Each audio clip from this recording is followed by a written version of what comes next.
The knife You're pressed coming with me. harder against Wyatt's throat, drawing a Normal! thin line of blood that ran warm down his collarbone and disappeared into the collar of his filthy t-shirt. The blade was serrated, the kind designed for cutting rope or gutting fish, and it trembled slightly in Decker's hand. Not from fear, from excitement. Decker leaned in close enough that Wyatt could smell him. Whiskey and cheap cologne and something underneath both of those things. Something animal and rotten. His breath came in short, hot bursts against Wyatt's cheek. "You think you're a hero, street rat." Decker's voice was a low, amused drawl, the kind of voice that belonged to a man who had hurt people so many times it had become boring to him. "You think that little stick of yours makes you dangerous." Behind Decker, three of his black vipers held the 10-year-old girl. One had his hand clamped over her mouth. Another gripped both her arms behind her back, wrenching them at an angle that made Wyatt's stomach turn. The third stood slightly apart, scanning the street, a pistol hanging loose at his side. The girl's name was Wren. Wyatt didn't know that yet. All he knew was that her eyes were locked on his face with an expression he recognized. He'd seen it in the mirror 1,000 times. It was the look of someone who had just learned that the world was capable of terrible things and that no one was coming to help.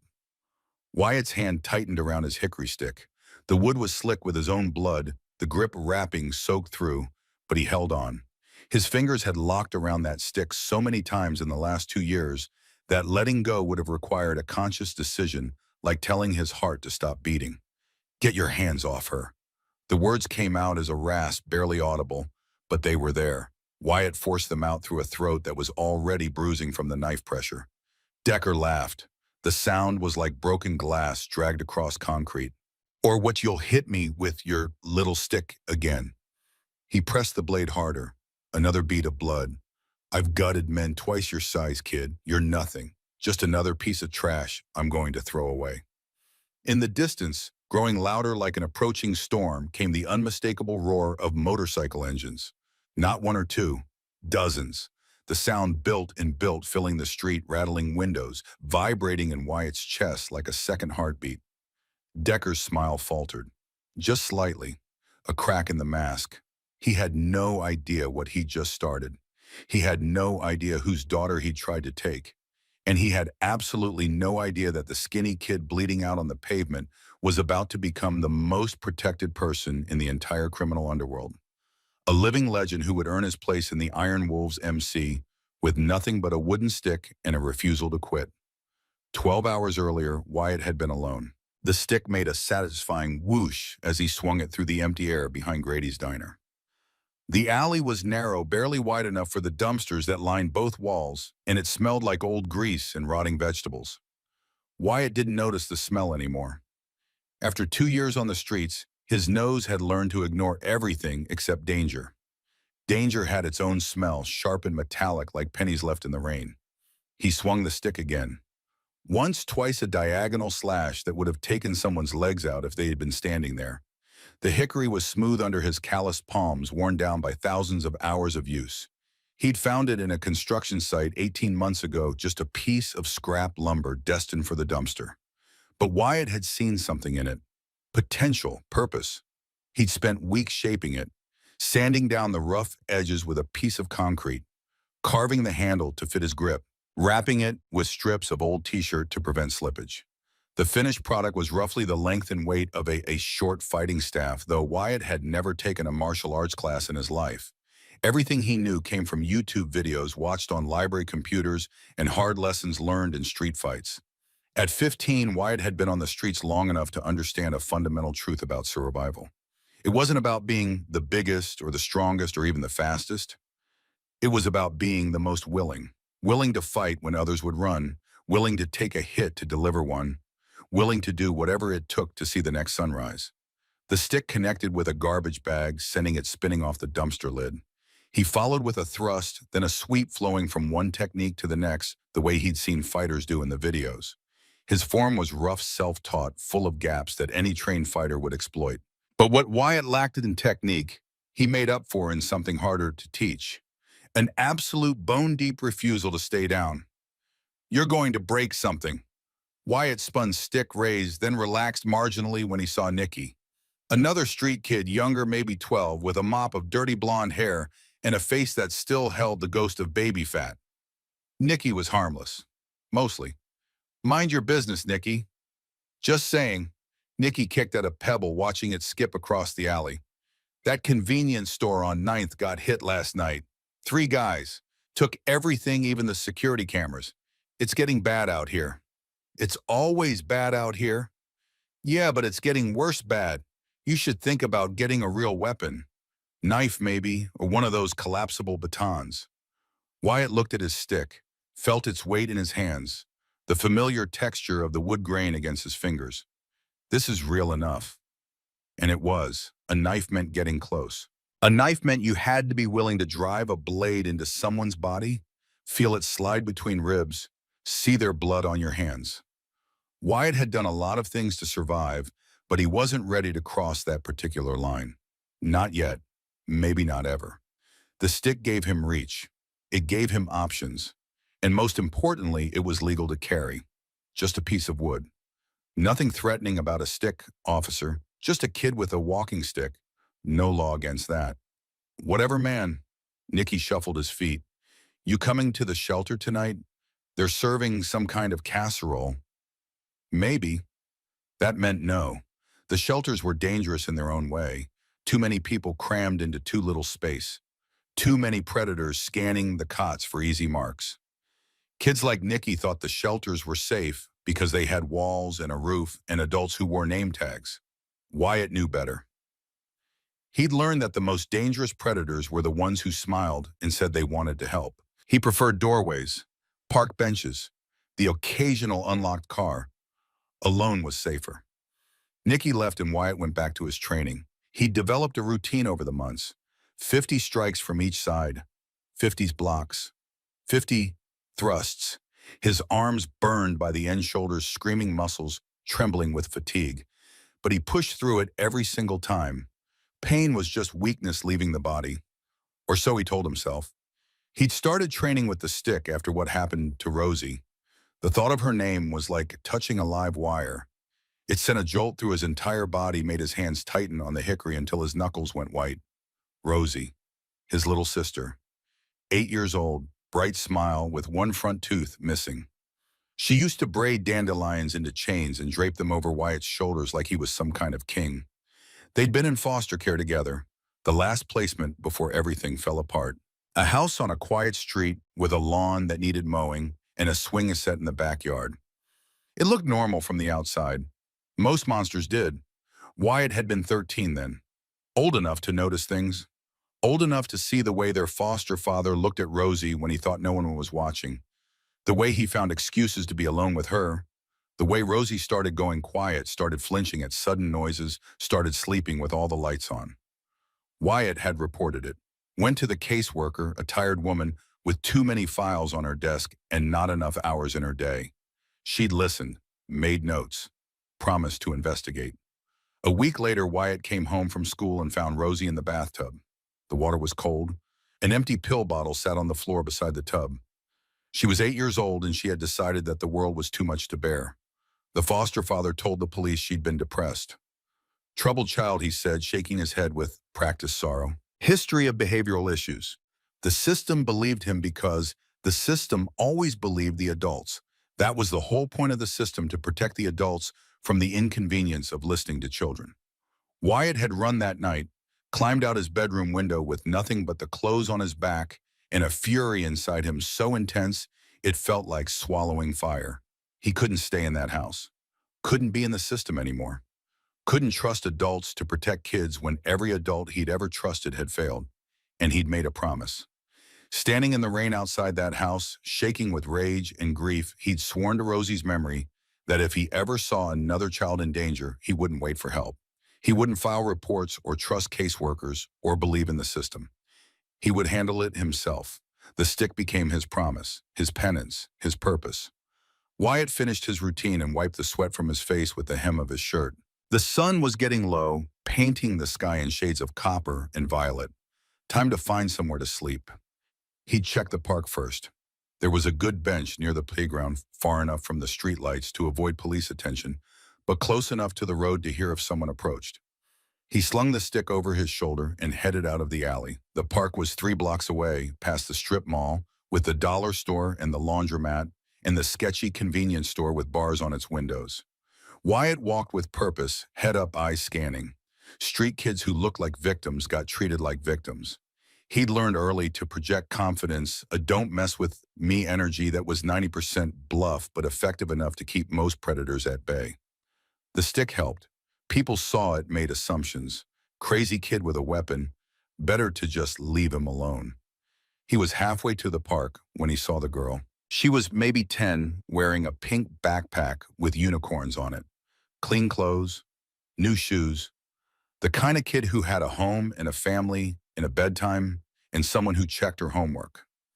She was walking with a man in a leather vest, a big guy muscles like a bouncer, tattoos covering both arms from wrist to shoulder. Not her father. Her bodyguard Wyatt realized watching the way the man positioned himself between the girl and the street. This wasn't some random kid walking home from school. This was someone important. They stopped at an ice cream truck parked at the corner, the kind with the tinny music and the cartoon menu painted on the side. The girl bounced on her toes while the bodyguard ordered 2 cones, chocolate and vanilla. She was talking a mile a minute the way kids do when they're happy and feel safe, and the bodyguard was nodding along, half listening, checking his phone. Wyatt should have kept walking. Should have minded his own business, found his bench, gotten some sleep. Tomorrow was another day of survival, and he needed rest. But something made him stop. Maybe it was the way the bodyguard kept looking at his phone, his attention split between the screen and the girl. Maybe it was the black van parked across the street, engine running, windows tinted so dark you couldn't see inside.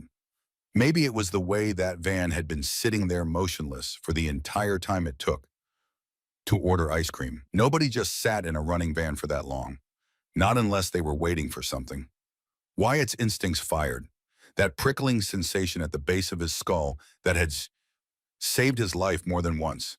He'd learned to trust it the way a sailor trusts the change in wind before a storm. Something was wrong. He couldn't name it, couldn't point to a specific threat, but his body knew. His body had been trained by 2 years of sleeping with one eye open to recognize danger before his conscious mind caught up. He crossed the street trying to look casual and sat on a bench about 30 feet from the ice cream truck. Laid the stick across his lap, pulled out his phone, a broken iPhone he'd found in a trash can, screen shattered beyond repair, but it made him look occupied. Just a kid sitting on a bench scrolling through a dead phone. Nothing to see here. The girl got her ice cream. She and the bodyguard started walking toward a black SUV parked at the curb. The bodyguard had his phone in one hand, the vanilla cone in the other. His eyes were on the screen, not on the street, not on the van.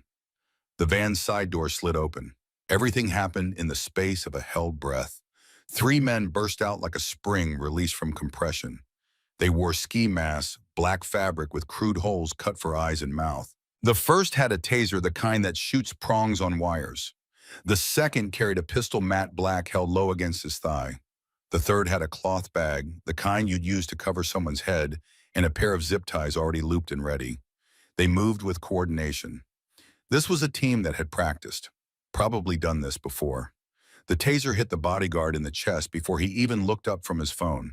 50,000 volts dropped him like someone had cut his strings.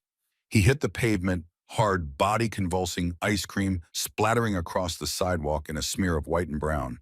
His phone skittered into the gutter. The girl screamed, high and piercing, the kind of sound that cuts through everything. Birds scattered from a nearby tree. A woman walking her dog on the opposite sidewalk froze, then turned and hurried away, dragging the dog behind her. A man in a business suit practically dove into his car and locked the doors. This was the kind of neighborhood where people had learned that being a witness was more dangerous than being a bystander. See nothing, hear nothing, go home alive. The third man grabbed the girl. She fought like a wild animal, kicking at his shins, biting at his hands, twisting her body with every ounce of strength in her small frame. She was brave, but she was 10 years old and he was full grown, and it was like watching a kitten fight a dog. The outcome was never in question. He started dragging her toward the van. Wyatt stood up. Every survival instinct he possessed screamed at him to run. This was not his problem. These were professionals, organized, armed, executing a planned operation. Getting involved would be suicide. He was 15 years old, weighed maybe 130 pounds soaking wet, and his only weapon was a piece of wood. Against a gun, a taser, and a knife. The math didn't work. No version of this ended well for him, but he saw Rosie's face, superimposed over the screaming girl, like a double exposure photograph. Saw Rosie in that bathtub, the water still running, the pill bottle on its side. Saw the failure that lived in his chest like a second heartbeat, the knowledge that he hadn't been enough, hadn't been strong enough, or brave enough, or fast enough to save the person who mattered most. His hand tightened around the stick. Not again. He ran, not away, toward. The first man, the one with the taser, saw him coming and actually laughed.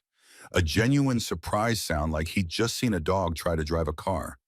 This skinny street kid with a stick, running straight at three armed men. It was pathetic. It was absurd. Wyatt didn't slow down. He raised the stick like a baseball bat and swung for the fences. The hickory connected with the man's kneecap with a sound that Wyatt would never forget for as long as he lived. A wet, splintering crack like a green branch torn from a tree. He felt the impact reverberate up his arms, through his shoulders, into his spine. The man's laughter cut off like someone had flipped a switch, replaced by a scream that didn't sound human. His leg buckled sideways at an angle that legs were never designed to bend. He went down, clutching his ruined knee, and the taser clattered across the pavement. One down, the man with the gun swung toward Wyatt, but Wyatt was already moving, already flowing into the next strike the way his body had learned through 10,000 repetitions behind the restaurant. He jabbed the stick forward like a spear, driving the blunt end into the gunman's solar plexus. The man doubled over all the air, leaving his body in a single explosive gasp. His eyes bulged. The gun hand dropped. Two down. Temporarily. The gunman would recover. Wyatt had seconds, not minutes. The third man had the girl halfway to the van. He saw what had happened to his partners, and his expression changed behind the mask. He drew a knife, a wicked thing with a serrated edge that caught the fading sunlight, and pointed it at Wyatt. "Back off, kid. Back off, or I'll gut you like a fish." Wyatt kept coming. The man shoved the girl behind him and slashed. The blade whistled through the air, and Wyatt tried to block with the stick. The knife bit into the wood, carving a deep groove in the hickory, and the force of the strike almost tore the stick from Wyatt's hands.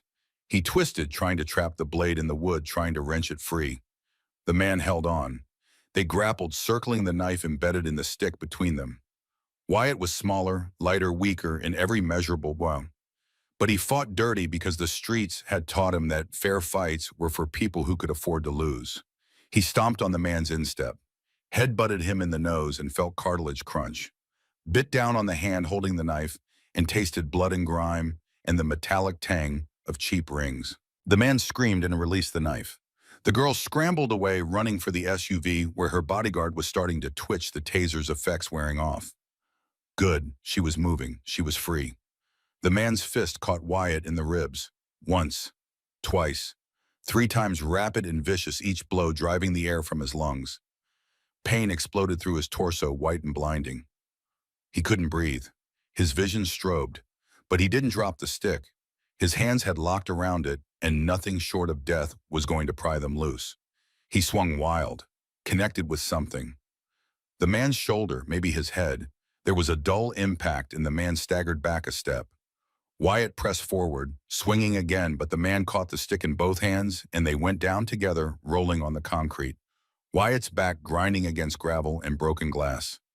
Then the gunman was back, wheezing, one hand pressed against his stomach, but the other holding the pistol, raising it, pointing it at Wyatt.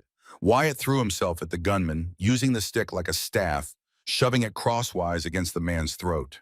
They tumbled backward. The gun went off. The sound was enormous, a physical thing that slammed into Wyatt's eardrums like a hammer. His world went to pure ringing silence, and for a terrible moment he didn't know if he'd been shot. Everything already hurt so much that one more wound might not even register. They rolled. The gunman was on top now, pressing down with all his weight, hands around Wyatt's throat. Not the stick. The man had knocked it away, bare hands squeezing, crushing. Wyatt's vision tunneled. Black spots danced across his eyes like fireflies. He couldn't breathe, couldn't think. The world was shrinking to a pinpoint of light that was getting smaller by the second. His hands scrabbled at the ground, fingers scraping concrete, searching for something, anything. They closed around a shard of broken glass from a discarded bottle. He didn't hesitate, drove it into the man's thigh with everything he had. The grip on his throat loosened. Wyatt sucked in a desperate, ragged breath that tasted like copper and gasoline. He shoved the man off, rolled sideways, found his stick where it had landed 2 feet away, grabbed it, stood up on legs that felt like they belonged to someone else. The third man, the one with the knife, was getting back up, blood streaming from his broken nose, eyes wild with rage behind the mask. Wyatt swung the stick one final time. Every ounce of strength he had left, every bit of rage and grief, and the memory of Rosie in the bathtub, all of it channeled through 2 arms and a piece of hickory that connected with the side of the man's head. The sound was sickening, a heavy, wet thud that Wyatt felt in his bones. The man dropped and didn't move. The van's engine revved. The driver, who'd stayed behind the wheel through all of it, was making his escape. Wyatt lurched forward and threw the stick like a javelin. It tumbled end over end through the fading light and punched through the windshield, spider-webbing the glass. The van swerved, clipped a parked car with a shriek of metal, and kept going. It ran a red light at the intersection and disappeared. Wyatt stood in the middle of the street, 3 men on the ground around him, groaning or silent. Blood everywhere. His blood. Their blood. It didn't matter anymore whose was whose. The girl was safe. The bodyguard had her now, was pulling her behind the SUV with one arm, while his other hand fumbled for a phone. Wyatt thought with perfect clarity, I did it. I actually did it. Then his legs gave out. The last thing he registered before the darkness pulled him under was a sound, distant but growing, filling the street like a tide coming in. The roar of motorcycle engines. Not one or two, dozens of them, hundreds, getting closer, getting louder. Then nothing. Boots appeared in his field of vision. He didn't remember opening his eyes. One moment there was darkness, and the next there was concrete and blood, and a pair of motorcycle boots, scuffed black leather with steel hose planted on the ground 6 inches from his face. Kid still breathing. A man's voice, deep and rough like gravel being churned in a cement mixer. Barely, but he's breathing. Get Ren in the car, now. A different voice, older, authority radiating from every syllable the way heat radiates from asphalt in August. This was a voice accustomed to being obeyed instantly and without question. And someone call Patch. Tell him we're bringing in a critical. Strong hands rolled Wyatt onto his back. He tried to protest. Tried to say, don't touch me. I'm fine. I can walk. But all that came out was a wet cough that spattered his lips with red. A face appeared above him. Older man, maybe 45, with a close-cropped gray beard and eyes the color of iron in winter. Cold eyes, calculating eyes, but underneath the steel, something else. Something Wyatt's battered brain couldn't quite identify. The man wore a leather vest over a plain black t-shirt, and even through his blurred vision, Wyatt could make out the patches. A snarling wolf's head on the back. The word president on the front. Iron Wolves MC. This was Rowan Colburn. Wyatt didn't know the name yet, but he'd remember that face for the rest of his life. Easy, son, don't try to talk. Rowan's hands moved with surprising gentleness, running over Wyatt's body, checking for wounds. His expression darkened with each one he found. Stab wound to the right side, knife cuts on both arms. Probable concussion. What the hell were you thinking, kid?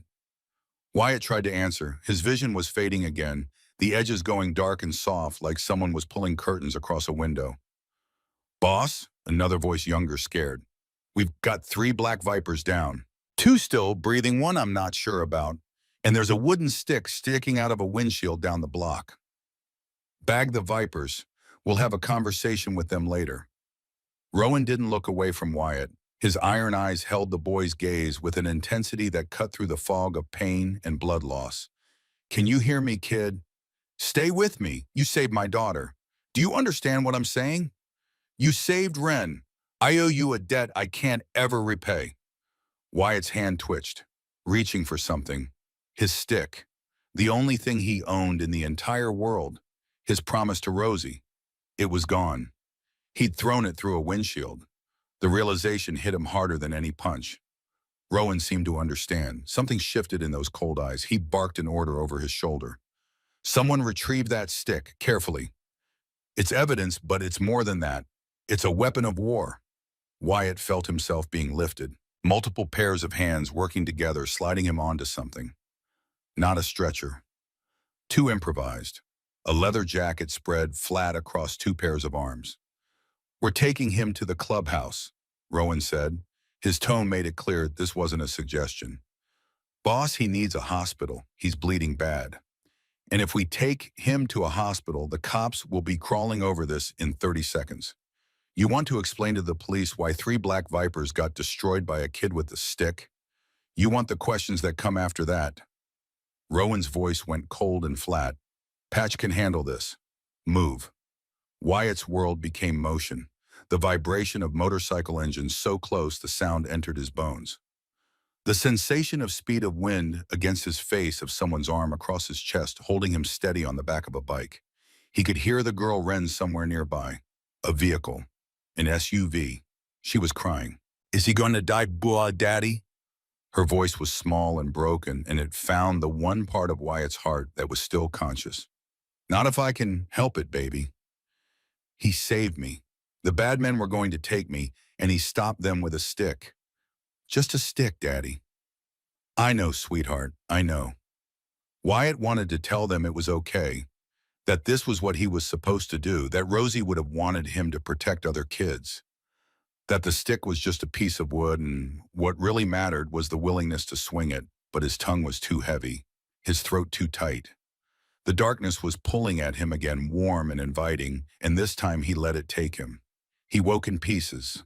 First came the sensation of fabric against his skin, soft fabric, not concrete, not cardboard, not the rough wool of a shelter blanket, an actual mattress beneath him, an actual pillow under his head, sheets that smelled like laundry detergent instead of mildew and urine.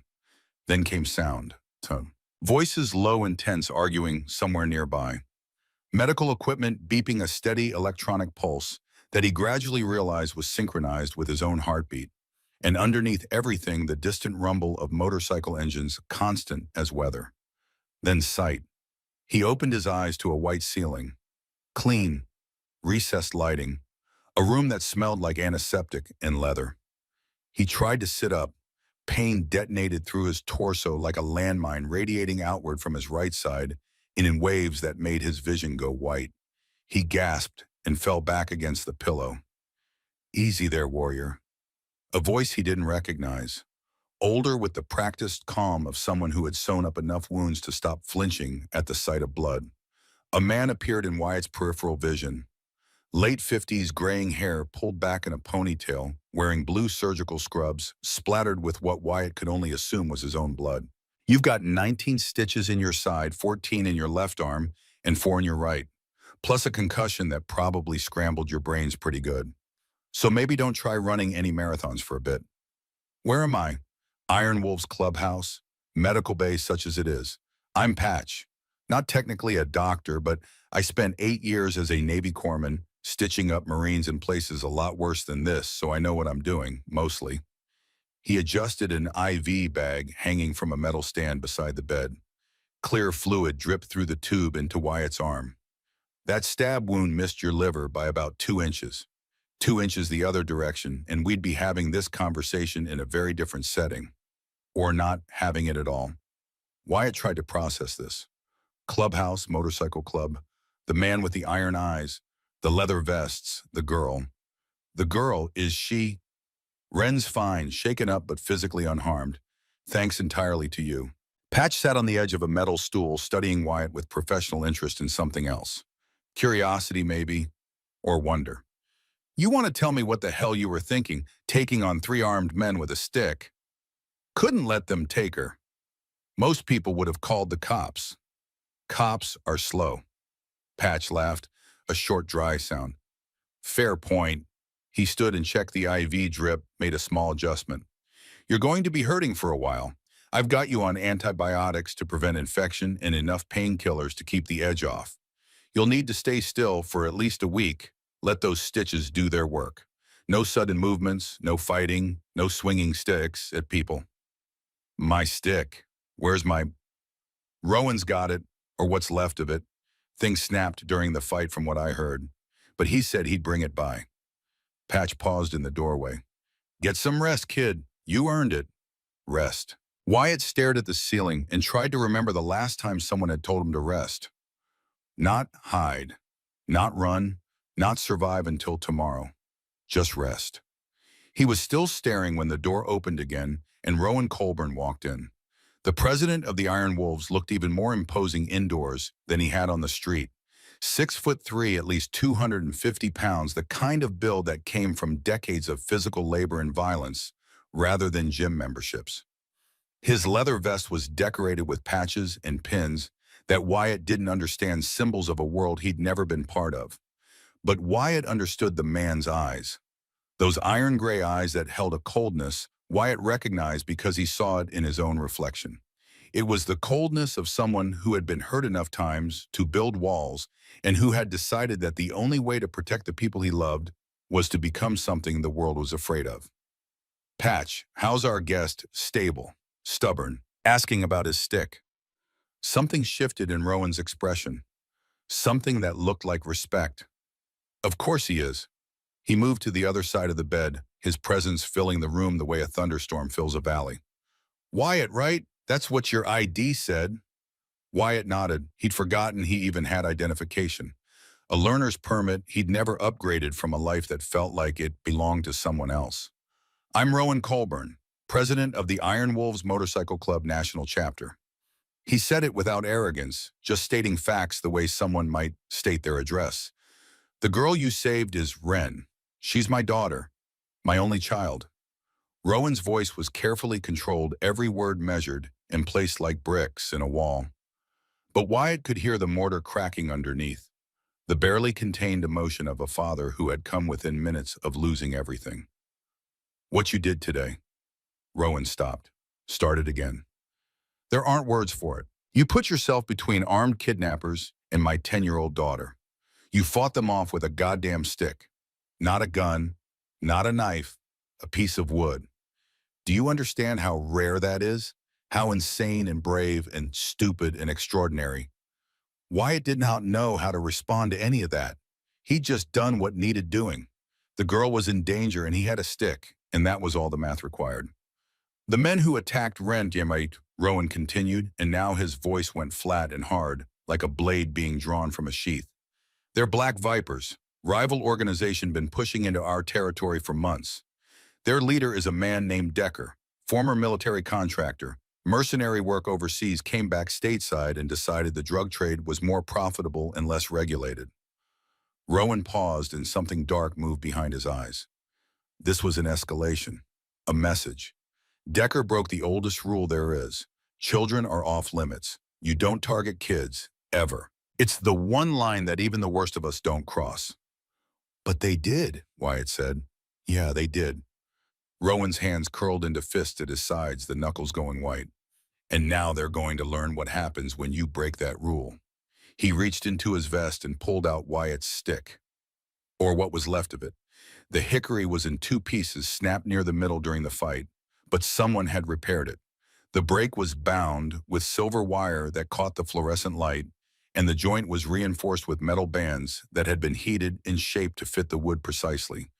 The grip was rewrapped in new material, black cloth, soft and firm, and along the length of the stick, etched in careful script, were words.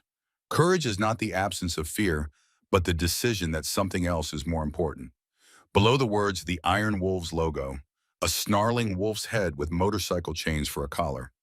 It broke during the fight, Rowan said quietly. But broken things can be made stronger. Our metalsmith reinforced it last night while you were out. 4 hours of work. He placed the stick on the bed beside Wyatt. It's not just a stick anymore, Wyatt. It's a symbol, proof of what you did. Wyatt took the stick with hands that trembled so badly he almost dropped it. It was heavier now, the silver and metal adding weight, but it felt right, balanced, like it had always been meant to be this way. I had him add something else, Rowan said, pointing to the base of the stick, where a small metal plate had been riveted.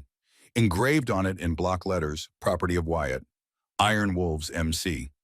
I'm not in your club. No, not yet, Rowan agreed. You're 15. Legal prospect age is 16. But that's just paperwork. He leaned forward slightly. As of today, Wyatt, you're under Iron Wolf's protection. Anyone who touches you answers to us. Anyone who threatens you threatens us. You saved my daughter. That makes you family. Family. The word hit Wyatt like a physical blow, like walking into a wall he hadn't seen. He hadn't had family since Rosie, hadn't dared to even think the word, let alone hope for it.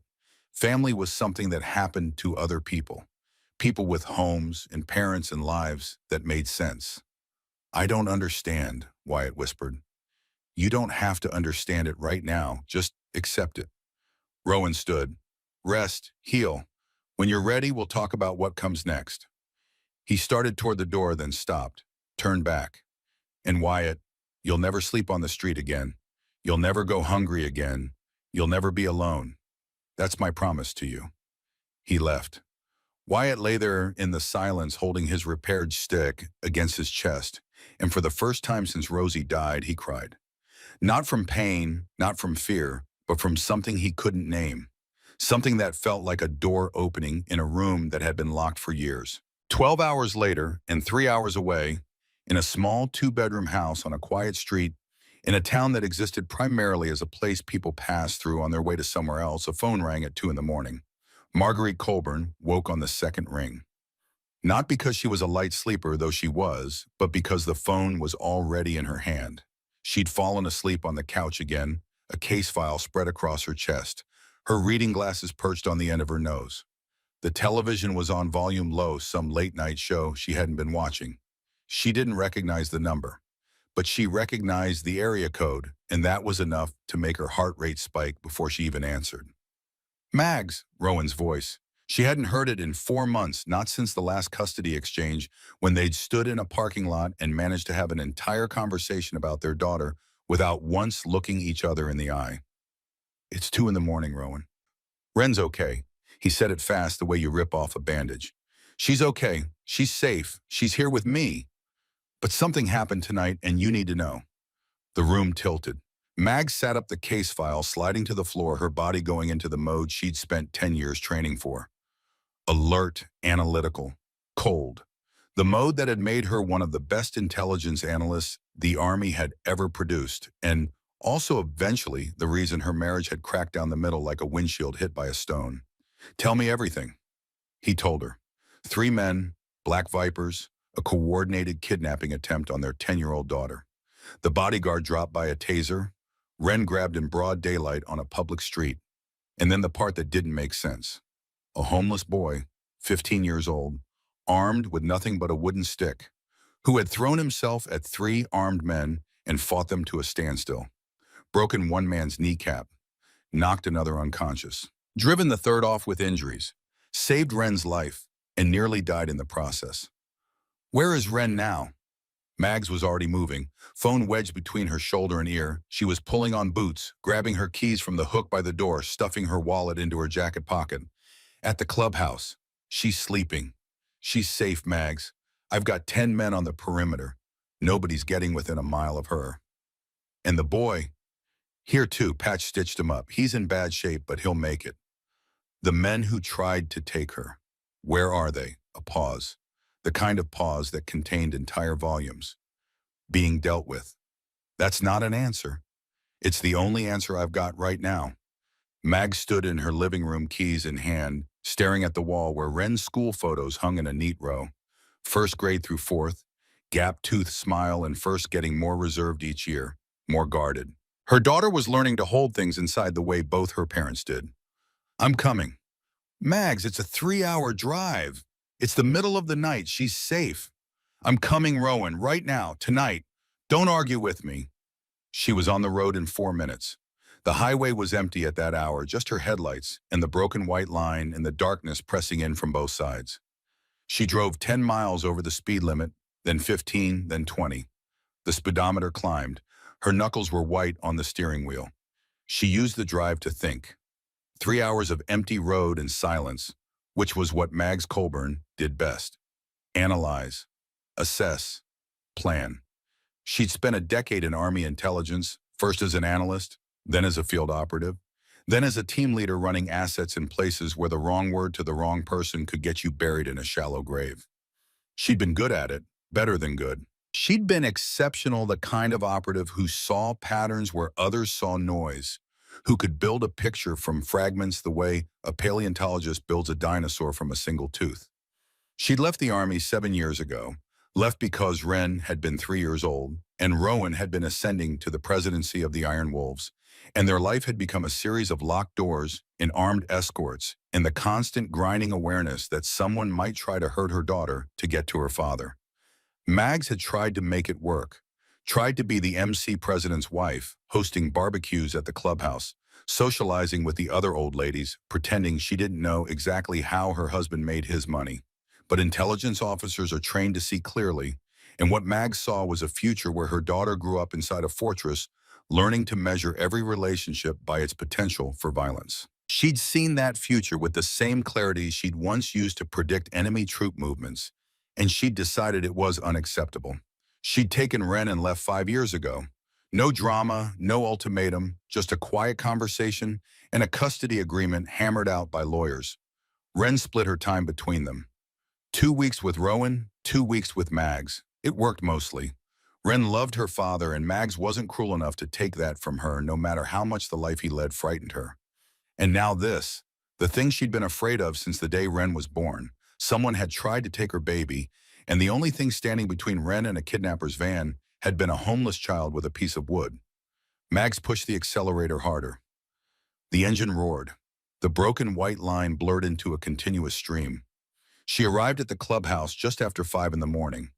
The sky was beginning to lighten at the eastern edge, a thin line of gray separating Earth from Squamo. The Iron Wolves compound looked the way it always had, a converted warehouse surrounded by chain-link fence, topped with razor wire security cameras blinking red at every corner. But there were more guards than usual. Men in leather vests with hard faces and visible weapons patrolling the perimeter with the focused alertness of soldiers expecting contact. They recognized her. Of course they did. The president's ex-wife. The woman who'd walked away from the life. She glowed in their eyes as they waved her through the gate, a mixture of respect and wariness. Mags Colburn was not a woman anyone underestimated twice.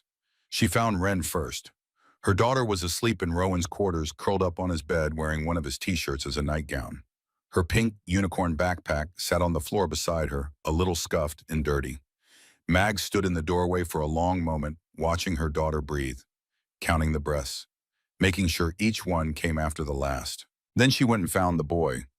Wyatt was awake, lying in the medical bay staring at the ceiling with a repaired stick clutched against his chest like a teddy bear. He looked terrible. Pale, bruised, bandaged in so many places, he resembled a half-finished mummy. But his eyes were clear, alert. They tracked to Mags the instant she appeared in the doorway, and she saw in them something she recognized. The hypervigilance of someone who had learned to monitor every entrance and exit, every face, every hand. The look of a person who expected danger from every direction, including the ones that seemed safe. "I'm Wren's mother," Mags said simply. The boy's gaze shifted, assessing her the way a stray dog assesses a stranger's outstretched hand, wanting to trust it, not quite daring to. "She's okay," Wyatt said. "I made sure." "I know, thank you." 2 words that contained an ocean. Mags pulled a chair to his bedside and sat down. "What's your name, Wyatt?" "How old are you, Wyatt?" 15. 15, Christ, he was a child who had done what grown men with guns and training had failed to do. Mags looked at the bandages on his arms, the bruising on his throat, the careful way he breathed to avoid aggravating the stab wound in his side. 15 years old, Aman son. "Rowan told me what you did, the whole thing. 3 men, and you went at them alone. Wasn't really a plan, just kind of happened. That's what soldiers say after they do something extraordinary. It just happened. It never just happens, Wyatt. You made a choice. You chose to fight for my daughter when everyone else on that street chose to look away. I need you to understand that I won't forget that. Ever." The boy's jaw tightened. He was holding something back, something big and painful that lived behind his eyes like a caged animal. Mags recognized it because she'd spent years interrogating people learning to read the things they didn't say. She didn't push. Not yet. Instead, she said, "Rest. I'll be here when you wake up. Then she went to find Rowan. He was in his office behind a desk covered in maps and photographs in the remnants of a sleepless night. Coffee cups, ashtray overflowing. His vest hung on the back of his chair, and without it, he looked almost like a normal man. Almost like the person she'd married 12 years ago before the club consumed him, and the life ate them both alive. She's still asleep, Mag said, closing the door behind her. I know, I checked on her 20 minutes ago. We need to talk about the bodyguard. Rowan's expression didn't change, but something in his posture stiffened, like a man bracing for impact. Who was he? Mags continued. Her voice was level-controlled, the voice she used when she was most dangerous. I've never seen him before. He wasn't one of your guys. Freelancer, came recommended through a contact. A freelancer. Mags let the word hang in the air like smoke. You put our daughter's life in the hands of a freelancer. He was vetted. He was on his phone when the van door opened, Rowan. He didn't even see them coming. Our daughter was 30 feet from an armed kidnapping team, and her protection detail was checking his text messages. Mags kept her voice steady, but each word landed like a hammer strike. Why wasn't it one of your men? Why wasn't it Sledge or one of the full patches? Rowan looked at his desk, at the maps, at the cold coffee. Things have been tight. The Black Vipers have been pushing, and I needed everyone working the operation. I thought the freelancer was enough for a routine pickup. A routine pickup. Mags felt the anger now hot and sharp rising through her chest. There is nothing routine about our daughter's safety. Nothing. I left this life specifically because of this. Specifically because I knew that one day the enemies you make in your world would come for the people you love. And I was right. And the only reason our daughter is sleeping upstairs instead of in the back of a van heading God knows where is because a homeless 15-year-old boy was braver than every adult on that street, including the professional you hired to keep her safe. The silence that followed was absolute. Rowan didn't argue, didn't defend himself. He just sat there absorbing it because he knew she was right. That was the thing about Mags. She was almost always right, and the truth of it was worse than any accusation. Mags took a breath, then another. She hadn't come here to fight. She'd come here to solve the problem, and fighting with Rowan wouldn't accomplish that. I want to see everything you have on the Black Vipers, she said. Every file, every photo, every piece of intelligence your club has gathered in the last 6 months. All of it. Mags, that's club business. I'm not what? Not a member, not part of this world. She stepped closer. Someone tried to kidnap my daughter, Rowan, my daughter. You protect her with guns and muscle and men in leather vests. I protect her with this. She tapped towards her temple. You know what I'm capable of. You've seen it. I spent 10 years finding people who didn't want to be found and dismantling networks that the whole damn Pentagon couldn't crack. You need what I have. And right now I need to see those files. Rowan studied her, those iron eyes so much like Wren's searching her face for something. Finally, he opened the bottom drawer of his desk and pulled out a thick file folder. Then another, then a cardboard box filled with USB drives and printed photographs. Everything we've got on Decker and the Black Vipers, 6 months of surveillance, financial records, we've intercepted personnel files on his lieutenants. It's rough. Most of our intelligence work is, and he paused, searching for the diplomatic word not exactly professional grade. Mags took the files, held them against her chest like armor. You're staying, Rowan said. Not a question. I'm staying. Mags met his eyes. You protect our daughter with guns. I protect her with my brain. This time we need both. And that boy upstairs, the one who almost died for Wren, he's part of this now too, whether you planned it or not. She turned and left the office, arms full of intelligence that a motorcycle club had gathered with the subtlety of a sledgehammer. Amateur hour. But it was raw data, and raw data was what Mags Colburn did better than almost anyone alive. She set up in the clubhouse kitchen, the only surface large enough for the volume of material. Spread the files across the table. Photographs, financial printouts, maps, phone records. She worked the way she always worked. Methodical, patient, building connections between data points, the way a spider builds a web, one strand at a time until the pattern became visible. And by the time the sun was fully up, by the time Wren padded downstairs in Rowan's oversized t-shirt and found her mother sitting at the kitchen table surrounded by paper. By the time Wren climbed into her mother's lap and pressed her face against Mags's neck and whispered, "Mommy, I was so scared." Mags had already found the first thread. The thread that once pulled would unravel everything. She held her daughter tight, breathed in the scent of her hair, felt the small, rapid heartbeat against her own chest. "I know, baby," Mags whispered, "but Mommy's here now, and nobody is ever going to touch you again." Over Wren's shoulder, Mags stared at the files, at a pattern forming in the financial data that had nothing to do with territorial disputes and everything to do with something much, much worse. A pattern she'd seen before years ago in a different context in a military intelligence briefing about human trafficking networks operating along interstate corridors. Her blood went cold. This wasn't about territory. This wasn't about drugs or money or rival gangs flexing their muscles. This was about children. And Wren hadn't been the first target. She was just the latest. Mags held her daughter tighter and began to plan. Mags worked through the morning while the clubhouse slept around her. She'd always been a creature of the early hours, trained by a decade of military intelligence work to function on minimal sleep, to find clarity in exhaustion, the way some people found clarity in meditation. The kitchen table became her command center. Files arranged by category. Financial records in one stack, surveillance photographs in another phone, intercepts in a third. A yellow legal pad filled rapidly with notes in her small, precise handwriting. The Iron Wolves intelligence gathering operation was, to put it charitably, enthusiastic but undisciplined. They had volume. Months of surveillance had produced thousands of photographs, hundreds of pages of intercepted communications, financial records pulled from sources Mags didn't want to know about. But it was unsorted, unanalyzed raw data without context or connection. Like having all the pieces of a jigsaw puzzle dumped in a pile on the floor with no picture on the box to guide assembly.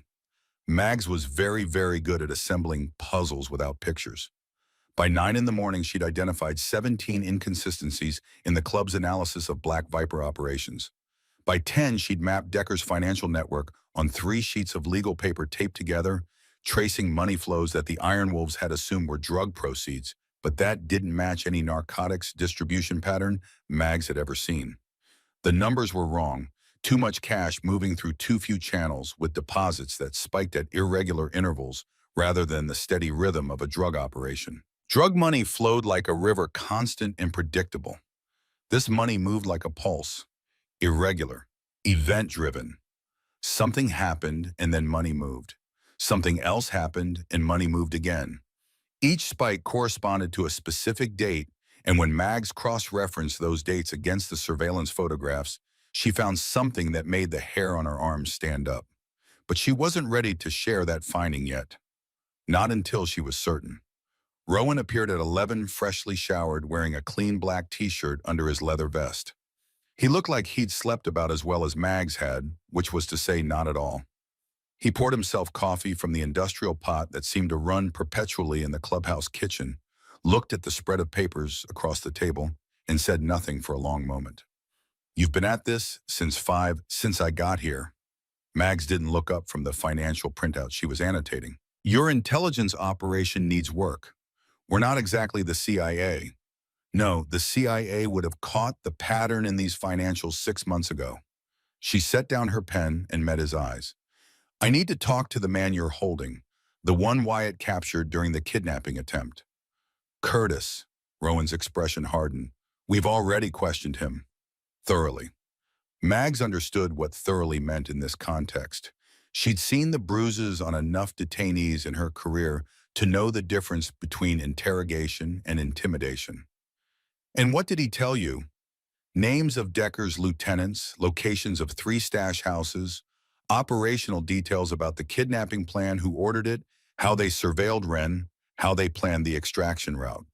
"Did he tell you I'm leverage? They wanted Wren as a bargaining chip to force us out of the territory." Mag shook her head slowly. "That's the story he gave you because it's the story you expected to hear." "It's also wrong." Rowan set down his coffee cup with more force than necessary. "How would you know that you've been looking at these files for 6 hours?" "Because I've been looking at these files for 6 hours." Mags tapped the financial printout. The money doesn't support a territorial play, Rowan. The flow patterns are wrong. The amounts are wrong. Everything about this operation is wrong for what you think it is. Let me talk to Curtis. Not your way, my way. The basement of the Iron Wolves clubhouse was exactly what Mags expected. Concrete floor, reinforced door, no windows. A single fluorescent tube overhead that hummed and flickered. The kind of room designed to make the person inside feel small and forgotten. Effective for intimidation, counterproductive for the kind of extraction Mags intended. Curtis sat in a metal chair, hands zip-tied to the armrests. He was in his mid-20s, pale with a patchy beard and eyes that had gone glassy from pain and sleep deprivation. His left arm was in a makeshift sling. The arm Wyatt had broken with the hickory stick. A bite wound on his right hand had swollen to twice its normal size, the skin around it an angry red that suggested infection. He flinched when the door opened. Then his expression shifted to confusion when he saw Mags instead of the leather-vested men who had been his only visitors. Mags pulled up a second chair and sat across from him. Close enough to be conversational, far enough to be non-threatening. She held a bottle of water and a sandwich wrapped in wax paper. "I'm not one of them," she said. "My name is Mags. I'm Ren's mother." Curtis's face went through several changes in rapid succession. Fear, guilt, something that might have been shame. "I didn't hurt her. I swear to God we weren't going to hurt her. It was supposed to be clean." "I know." Mags set the water and sandwich on the floor between them, within his reach, if he stretched. "You have kids of your own, don't you, Curtis?" He blinked. None of the Iron Wolves had asked him anything about himself. To them, he was a source to be squeezed, not a person to be understood. "Two girls," he said quietly, 4 and 6. "What are their names?" "Brianna and Haley." "And when you grabbed my daughter on that street, when you put your hands on a 10-year-old girl and started dragging her toward a van, did you think about Brianna and Haley?" Curtis looked away. His jaw worked. When he spoke, his voice was barely a whisper. "Every second." Mags let the silence sit. She'd learned years ago that silence was the most powerful tool in any interrogation. People couldn't stand it. They filled it with truth because the alternative was sitting alone with their own thoughts, and most people's thoughts were more terrifying than any threat. "I need you to understand something, Curtis. The men upstairs, they're going to hurt you no matter what you tell me. That's already decided. I can't change it, and I won't lie to you about it. But what I can do is make sure your daughters don't grow up wondering what happened to their father. I can make sure they know you did the right thing in the end." "The right thing?" He laughed a broken sound. "Lady, I tried to kidnap your kid. And now you're going to tell me why. The real reason. Not the territory story you fed the men upstairs. The truth." Curtis stared at her. She could see the calculation happening behind his eyes.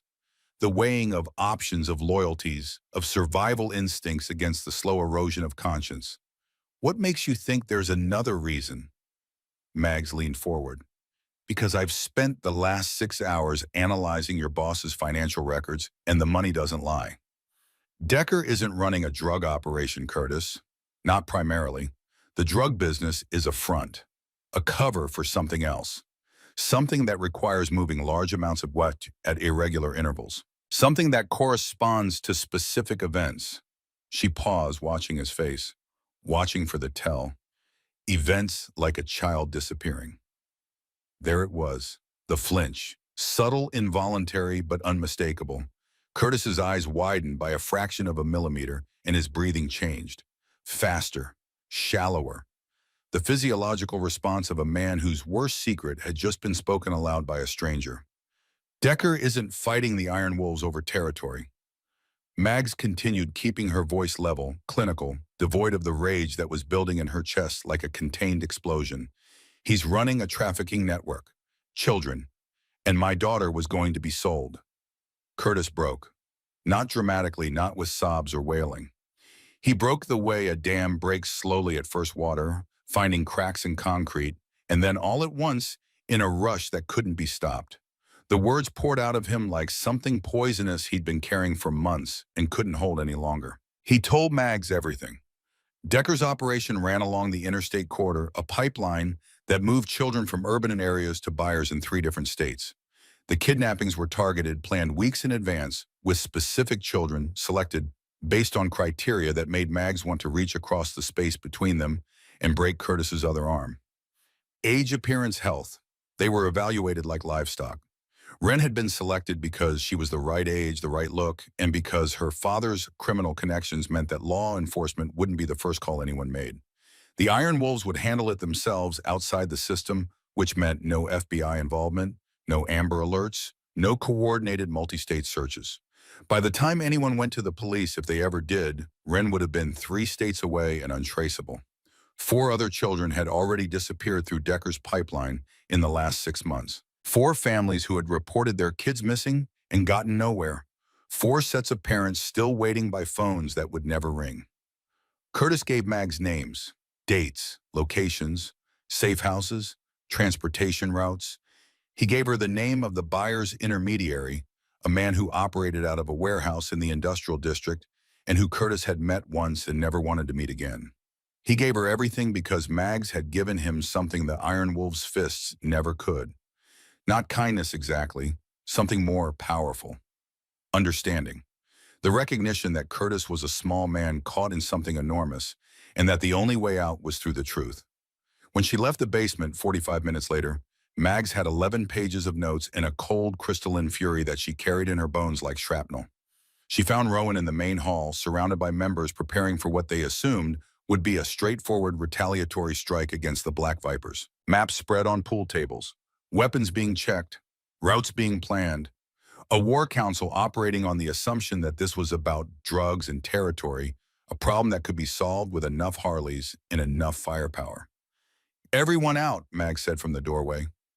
15 men turned to look at her, 15 sets of eyes ranging from curious to hostile. A woman didn't give orders in an MSIT clubhouse. That wasn't how this world worked. "Rowan," Mag said, "clear the room, now." Something in her voice must have communicated the severity, because Rowan raised a hand and the men filed out without argument. They muttered as they went glancing back at the president's ex-wife with expressions that promised this conversation wasn't over. One man didn't leave. Dawson. 53 years old, 20 years in the Iron Wolf's road-weary face like cracked leather, salt and pepper hair, pulled back in a greasy ponytail. He sat at the bar with his arms crossed, a half-finished bourbon in front of him, and stared at Mags with undisguised contempt. "I said everyone," Mags told him. "I've been in this club since before you knew Rowan's name, sweetheart. I don't take orders from someone who walked out." Rowan stepped in. "Dawson, outside." Dawson held Mags's gaze for a long, weighted moment. Then he drained his bourbon in one swallow, set the glass on the bar with a precise click, and walked out. His boots echoed on the hardwood floor like a metronome counting down to something. When they were alone, Mags spread her notes on the pool table alongside the club's maps and intelligence. She told Rowan what Curtis had revealed, watching his face as the information landed. She'd seen men receive devastating news before in briefing rooms, in war zones, and sterile government offices. She knew the stages. Disbelief first, then anger, then the cold recalculation as the mind adjusted to a new and terrible reality. Rowan went through all 3 in about 30 seconds. "You're telling me this was never about territory?" "Territory is a side benefit. Decker's primary operation is trafficking children across state lines. The drug business generates the cash flow and the infrastructure. The territorial expansion gives him access to new areas for acquisition." Mags used the clinical language deliberately because if she used the real words, the words that describe what happened to those children after they were acquired, she would lose the detachment she needed to function. Wren was the next target, not for leverage, for sale. The sound that came from Rowan Colburn was something Mags had never heard in 12 years of knowing him. Not a word. Not a scream. Something more primal than either of those things. The sound of a father confronting the full scope of what had almost happened to his child. He turned and put his fist through the wall. Plaster exploded. Wood splintered. He pulled his hand back, knuckles bleeding, and hit the wall again. And again. 3 times before Mags grabbed his arm. "Stop. I need you thinking, not bleeding." "I'm going to kill him." Rowan's voice was a whisper, which was worse than shouting. "I'm going to find Decker, and I'm going to take him apart piece by piece." "Yes, but not yet, and not the way you're planning." Mags released his arm. "There are 4 other children, Rowan. At least 4. missing, still in his pipeline somewhere. If you charge in there with 50 Harleys in a war plan, Decker's people will scatter. Evidence gets destroyed. Children get moved or worse. We get Decker maybe, but those kids are gone forever. She watched him process this, watched the rage collide with the logic and the terrible arithmetic of choosing between vengeance and rescue. What are you proposing? Let me build this properly. Give me 48 hours. I'll map the entire network, identify where the children are being held, establish the transportation routes and timetables. Then we hit them surgically. Not a war, an operation. Precise, targeted, and designed to recover those children alive. And Decker. Decker answers for everything. But the children come first. Rowan looked at the hole in his wall, at his bleeding knuckles, at the woman he'd married and lost, and who was now improbably the most important person in his world again. 48 hours, he said. Over the next 2 days, Mags transformed the Iron Wolves clubhouse into something resembling a military intelligence operations center. The kitchen table was abandoned in favor of the conference room, a space the club called church, where their most sensitive meetings took place. Mags requisitioned a whiteboard from somewhere, covered it in a web of names and dates and locations connected by color-coded lines. Red for confirmed connections, blue for suspected, yellow for unknown. She worked with methodically cross-referencing Curtis's testimony against the financial records, building a picture of Decker's network that grew more disturbing with every layer she uncovered.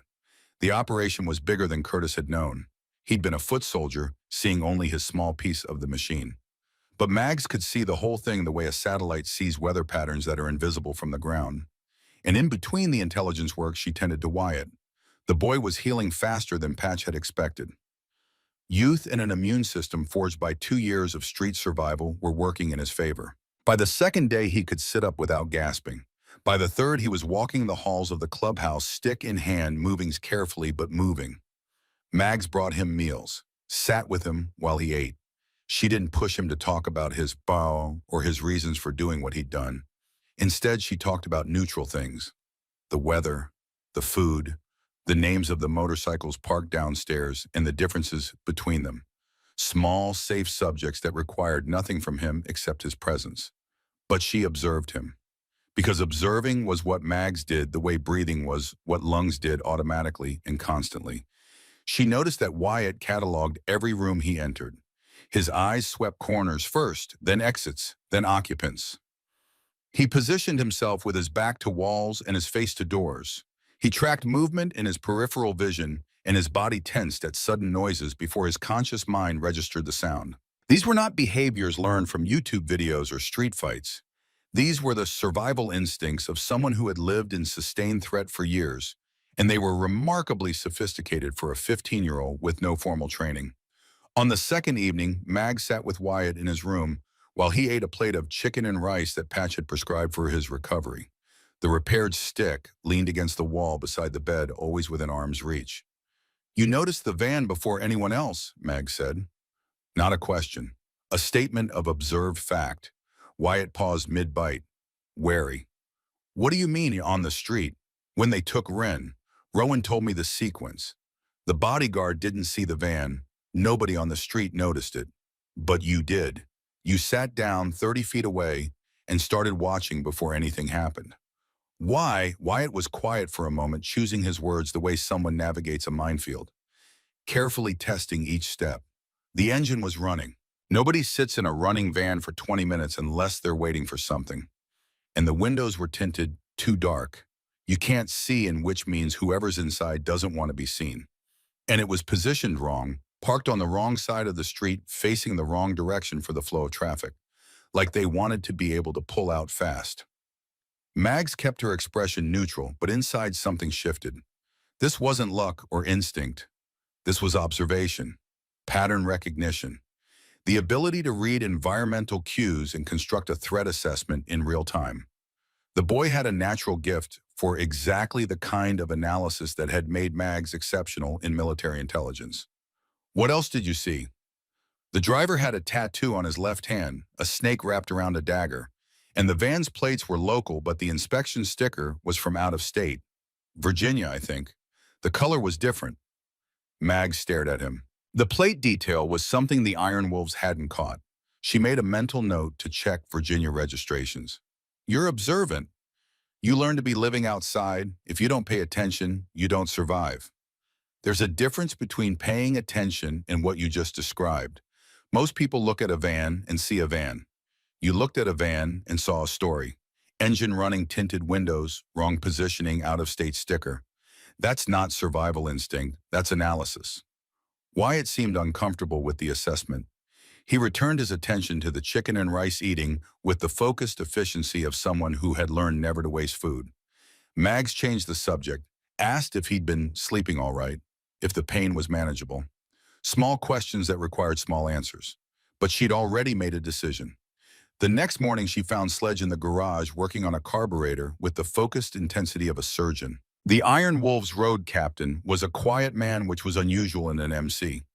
Most bikers talk loud and laugh louder, filling every silence with noise, as a defense against their own thoughts. Sledge let his silences speak. He was the one who'd trained in Cali Filipino stick fighting and who'd reportedly served in some capacity that nobody talked about, and Mags suspected was special operations. I need a favor, Mags said. Sledge looked up, grease on his fingers, a question in his eyes. The boy, Wyatt, he needs proper training with that stick. Not just hitting things, technique, footwork, defensive patterns, the real thing. Patch hasn't cleared him for physical activity. I talked to Patch, light training only, no contact sparring. But the kid needs something to focus on besides four walls and his own memories. And he's good Sledge. Rough self-taught, but there's raw talent there. I'd rather he had discipline behind that talent than just fury. Sledge considered this. Then he nodded once and went back to his carburetor. For Sledge, that was a speech. That afternoon, Mags watched from the upstairs window as Sledge led Wyatt through basic Cali forms in the parking lot. The boy moved carefully, still healing, but with an eagerness that made something ache in Mags's chest. Sledge corrected his stance, adjusted his grip, showed him how to generate power from core rotation rather than arm strength alone. Wyatt absorbed every correction with the focused intensity of someone who understood that knowledge was the only currency that couldn't be stolen. And between sessions when Wyatt returned to the clubhouse, sweating and sore, and quietly exhilarated, Mags began teaching him other things. Observation techniques she'd learned in the Army. How to read a room in 3 seconds. How to build a mental file on a person based on their body language, their eye movements, the unconscious signals that everyone broadcast and almost nobody knew how to read. How to track patterns in behavior and predict actions before they occurred. Wyatt learned fast. Faster than some of the analysts Mags had trained during her years in uniform. His mind was sharp and organized, starved for structure and purpose, and it absorbed her lessons the way dry soil absorbs rain. Meanwhile, Ren was processing the kidnapping attempt in her own way. Mags's daughter was quieter than usual, staying close to familiar faces, her unicorn backpack always within reach like a security blanket. But she wasn't broken. Mags could see resilience in her daughter's steel gray eyes, the same iron that lived in Rowan's gaze, tempered by something warmer and more flexible. Ren had taken to visiting Wyatt in the afternoons, bringing sandwiches and sitting cross-legged on the floor while he ate. They didn't talk much. They didn't need to. There was an understanding between them that transcended age and circumstance, the bond between two people who had shared a moment of absolute terror and survived it together. And Mags observed this too, cataloging it, understanding its significance. Wyatt had saved Ren's life, and that had created a connection that no amount of time or distance would sever. Her daughter had found a protector she hadn't asked for, and Wyatt had found a purpose he'd been searching for since the day his sister died. On the evening of the second day, Mags called a meeting in church. Rowan, Sledge Patch, and 3 other full patch members she'd identified as trustworthy. She deliberately excluded Dawson. The whiteboard behind her was covered in her analysis. Names, dates, locations, financial flows. A spider's web with Decker at the center and threads reaching outward in every direction. This is what we're dealing with, Mags began. She walked them through the network layer by layer, the way she'd briefed generals and intelligence directors in another life. The drug operation that served as cover and revenue source. The transportation routes that moved product and hidden within those routes children. the buyer's intermediary in the industrial district, the 4 confirmed missing children whose disappearances correlated precisely with spikes in Decker's financial activity. The room was silent when she finished. Not the silence of confusion, but the silence of men confronting something so monstrous that their usual vocabulary of violence felt inadequate. "We need to talk about something else," Mag said into that silence. "We have a leak." The words landed like a grenade. Men shifted in their seats, eyes darted. The temperature in the room seemed to drop. "3 days ago, before I arrived, you planned a raid on Decker's stash house on Franklin Avenue. The target was the logistics hub for his northern distribution route. Rowan, tell them what happened." Rowan's voice was flat. "When our guys arrived, the place was cleaned out. Not abandoned in a hurry, cleaned, systematically, like they had hours of advance warning. That happened twice more in the last 2 months," Mags continued. "Operations that were planned in this room discussed only among full-patch members that Decker's people somehow anticipated. Your intelligence has been compromised. Someone in this club is feeding information to the Black Vipers." The eruption was immediate and exactly what Mags had expected. Angry denials, accusations, 20 years of brotherhood and loyalty weaponized into indignation. How dare she, an outsider, accuse one of them? She let it run for 30 seconds, then cut through the noise with a voice that had once silenced a room full of colonels. "I'm not accusing anyone in this room. I'm stating a fact supported by evidence. 3 operations compromised, 3 sets of plans that were known only to full-patch members. The math is simple. Someone is talking." She paused, letting the implication settle. "Which is why the plan I'm about to share with you is not the real plan." Confusion, glances exchanged. "Over the next 24 hours, I'm going to brief 4 different groups of members on 4 different versions of our operation against Decker. Each version will contain a unique detail, a specific target, a specific timeline, something distinctive enough that if it leaks, I'll know exactly which group the leak came from." Rowan understood immediately. Canary trap. Classic intelligence technique. We see different versions of the truth and see which version reaches the enemy. The version that leaks identifies the source. And if it works, if you identify the leak, then we deal with the leak before we launch the real operation. Because if Decker has advance warning of what we're actually planning, not only will we fail to shut down his network, but those children, wherever they are, will disappear, and we'll never find them. The meeting ended. Mag spent the next morning executing the canary trap with the precision of someone who had done this before in environments where the stakes were measured in national security rather than motorcycle club politics. She briefed 4 groups separately, each receiving a version of the plan that was identical in all respects except one: a target location, a date, a time of assault, small differences carefully chosen, impossible to confuse. Then she waited. The answer came faster than she'd anticipated. Within 18 hours, one of Rowan's surveillance teams reported unusual activity at a location that had appeared in only one version of the briefing. Decker's people were reinforcing a warehouse that corresponded to the target Mags had given to a group of 6 members, a group that included Dawson. Rowan received the news in his office with Mags beside him. She watched his face as the reality settled, watched the man she'd once loved absorb the betrayal of someone he'd called brother for 2 decades. It was worse than the news about the trafficking. That was an external enemy, something to fight, something to rage against.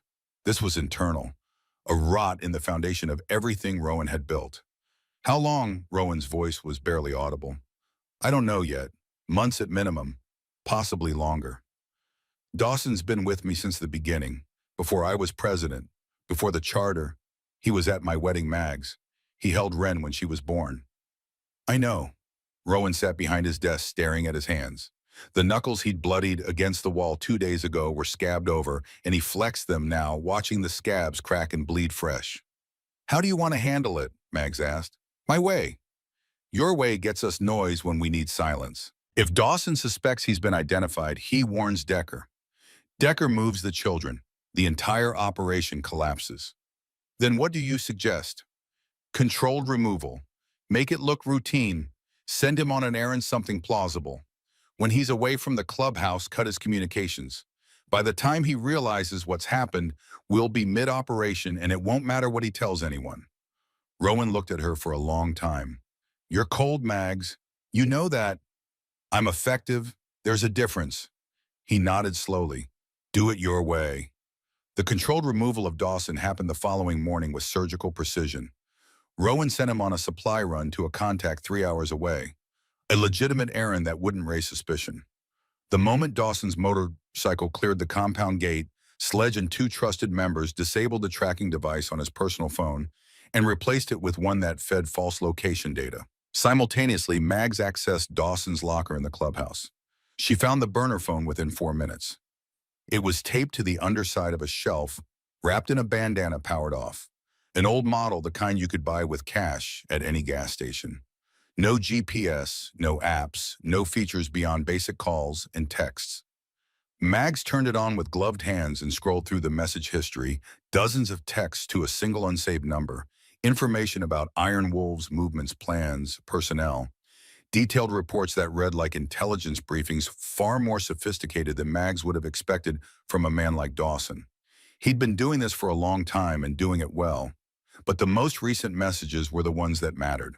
A thread from the previous week discussing the kidnapping attempt. Decker had wanted confirmation of Wren's schedule, her bodyguard detailed the best window for extraction, and Dawson had provided it all. The route Wren walked from the SUV to the ice cream truck, the name and capability assessment of the freelance bodyguard Rowan had hired, the specific time window when the bodyguard would be most distracted. Dawson hadn't just leaked information. He had helped plan the kidnapping of Rowan's daughter. Mag stared at the phone screen until the words blurred. Then she photographed every message, replaced the phone exactly as she'd found it, and went to find Rowan. She found him in the garage. She didn't speak. She held up her phone, showing him the photographed messages, and watched his face transform. What she saw there frightened her, not because it was rage, she'd seen rage before, but because it was something colder. Something that lived below rage in a place where decisions were made not in the heat of emotion, but in the absolute zero of betrayal. Mags, his voice was calm, terrifyingly calm. Take Wren upstairs. Rowan, take our daughter upstairs, now, please. She did. Not because he'd asked, but because she recognized the look on his face and knew that whatever happened next was something Wren should never witness. 2 hours later, Rowan returned to the clubhouse. He showered, changed his clothes, and came to the conference room where Mags was refining the operational plan. He sat down across from her, poured a glass of water, and drank it slowly. It's handled, he said. Mags didn't ask for details. Some things were better left in the dark. There's something else, Mags said. She pulled up the photographs of Dawson's burner phone messages on her laptop. The most recent texts include references to a location, a warehouse in the industrial district different from the ones we already know about. Dawson mentions it as the holding point, where packages are staged before transport. Packages. The words sat between them like a live round. I need to find that warehouse. The messages don't include a specific address, just references to landmarks. Rail yard, water tower, loading dock facing east.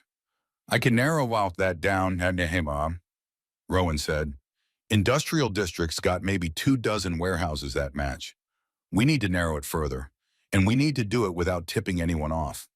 If Decker realizes we have this information, those children are dead.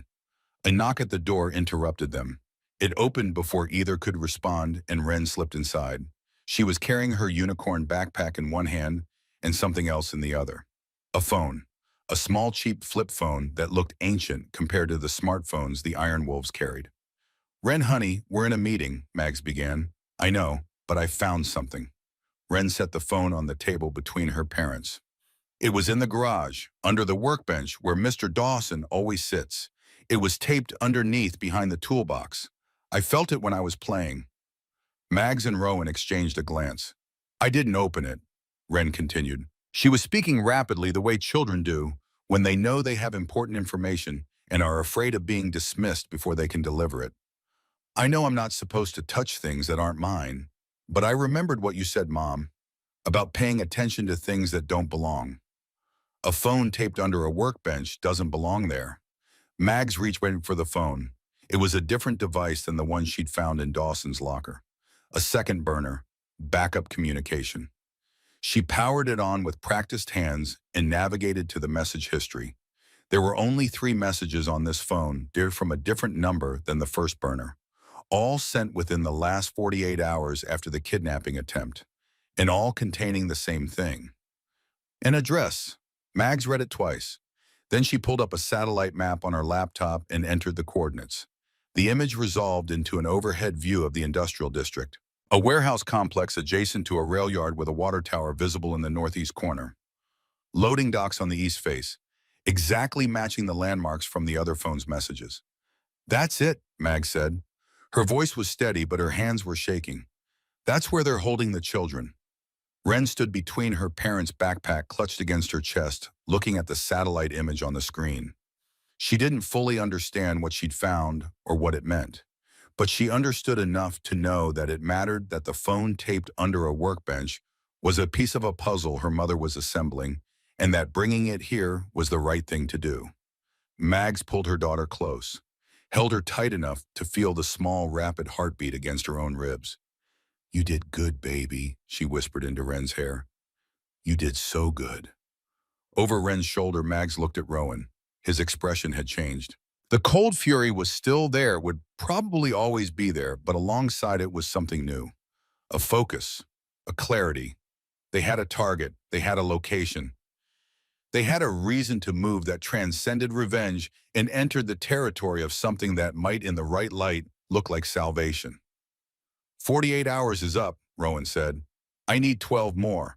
To verify the location plan, the approach established contingencies. You have 6. Mags considered arguing, decided against it. 6 hours was tight, but 6 hours with her level of experience and the resources available was enough. Barely enough, but enough. One more thing, Mags said. I've already reached out to a contact at the FBI, someone I served with. She runs a task force on interstate trafficking. When we go in, when we recover those children, we're going to need federal resources to process the scene, secure the evidence, and build a case that puts Decker away for the rest of his natural life. Street justice isn't enough for this, Rowan. Not for what he's done to those children. I want him in a federal courtroom. I want him in a cell. I want him to spend every remaining day of his existence knowing that it was taken from him legally, permanently, and publicly. Rowan's jaw tightened. Public trials meant exposure, scrutiny, questions about the Iron Wolf's own operations that nobody wanted answered. The alternative, Mag said, reading his hesitation, is that we handle Decker ourselves and those 4 children become footnotes. Unsolved cases in a filing cabinet. Their parents never know what happened. The network continues under someone else's leadership. We kill the head, but the body grows a new one. She paused, letting it land. Or we burn the whole thing down. Root and branch. Every connection, every buyer, every link in the chain. Federal prosecution doesn't just remove Decker. It collapses the infrastructure. Permanently. Rowan was quiet for a long time. Then he stood and walked to the whiteboard where Mags's analysis covered every inch of available space. Names and dates and arrows and the terrible, meticulous documentation of children being treated as commodities. Make the call, he said. Do it your way. That night after Ren was asleep and the clubhouse had settled into its late-night quiet, Mags found Wyatt on the back porch. He was sitting on the steps, stick across his knees, staring at the parking lot where moonlight reflected off rows of chrome and steel. She sat beside him without speaking. The night air was cool, carrying the faint smell of motor oil and pine trees from the ridge beyond the compound. You're planning something, Wyatt said after a while. Not a question. We're going after the people who tried to take Ren. And the other kids. Mags turned to look at him. How do you know about the other kids? I listen, and the walls in this place aren't as thick as everyone thinks. He turned the stick in his hands, a silver bands catching moonlight. 4 kids missing. Trafficking ring. Decker's running it. You found a warehouse where they're being held. Mag should have been concerned about the security breach. Instead, she felt something closer to admiration. The boy had gathered intelligence through passive observation of a secure facility, exactly the skill set she'd been teaching him. When it happens, Wyatt said, I want to be there. You're 15 and still healing from stab wounds. I was 15 and healing from stab wounds when I saved Ren. And you almost died doing it. Wyatt looked at her. In the moonlight, his eyes were older than his face, old and certain, and carrying the weight of things no child should carry. When I was 13, he said quietly, my little sister died. Rosie, she was 8. Our foster father was hurting her, and I reported it, and the system did nothing. And she died. Because the adults who were supposed to protect her failed. His voice didn't break. It was steady and level, the voice of someone who had told this story to himself so many times that the edges had worn smooth.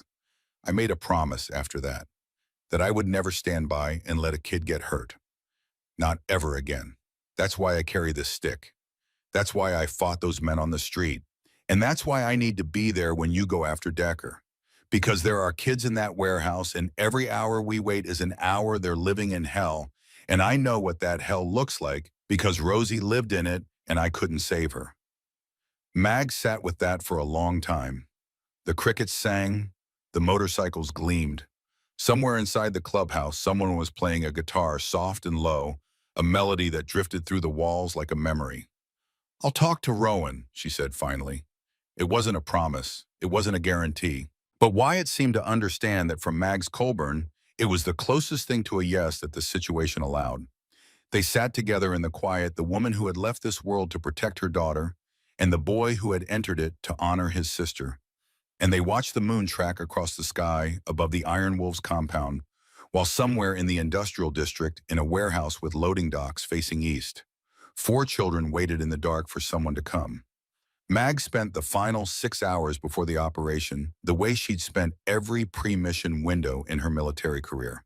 Alone in a quiet room with a legal pad and a pen, and the absolute certainty that the plan she was about to execute would not survive first contact with reality.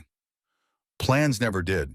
The value of planning wasn't the plan itself, but the process, the mental rehearsal that allowed the mind to adapt when circumstances shifted, which they always did in directions nobody anticipated. The conference room in the Iron Wolves clubhouse had been transformed, the pool tables pushed against the walls. A satellite image of the industrial district printed at poster size and pinned to a corkboard. Red pins marking confirmed Black Viper positions, blue pins marking approach routes, green pins marking extraction points.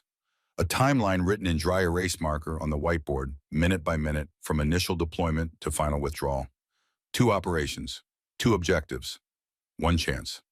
Mags reviewed the plan from the beginning, looking for weaknesses, testing assumptions, wargaming contingencies. She'd briefed Rowan and the senior members 2 hours ago. The room had been tense, the air thick with the particular energy of men preparing for violence. An energy Mags remembered from forward operating bases in places she still wasn't permitted to discuss. But this wasn't a military operation with air support and medevac and the full weight of the United States government behind it. This was a motorcycle club and one former intelligence officer operating on borrowed time with improvised resources. It would have to be enough. The first operation was the Hammer. Rowan would lead the main force of Iron Wolves' 40 riders against 3 known Black Viper locations simultaneously. Drug labs, weapons caches, and the logistics hub that served as Decker's command center. The objective was destruction and distraction. Hit hard, hit loud, draw every Black Viper soldier to the defense of their infrastructure. Create so much chaos that Decker's attention would be consumed entirely by the assault on his operation. The second operation was the Scalpel.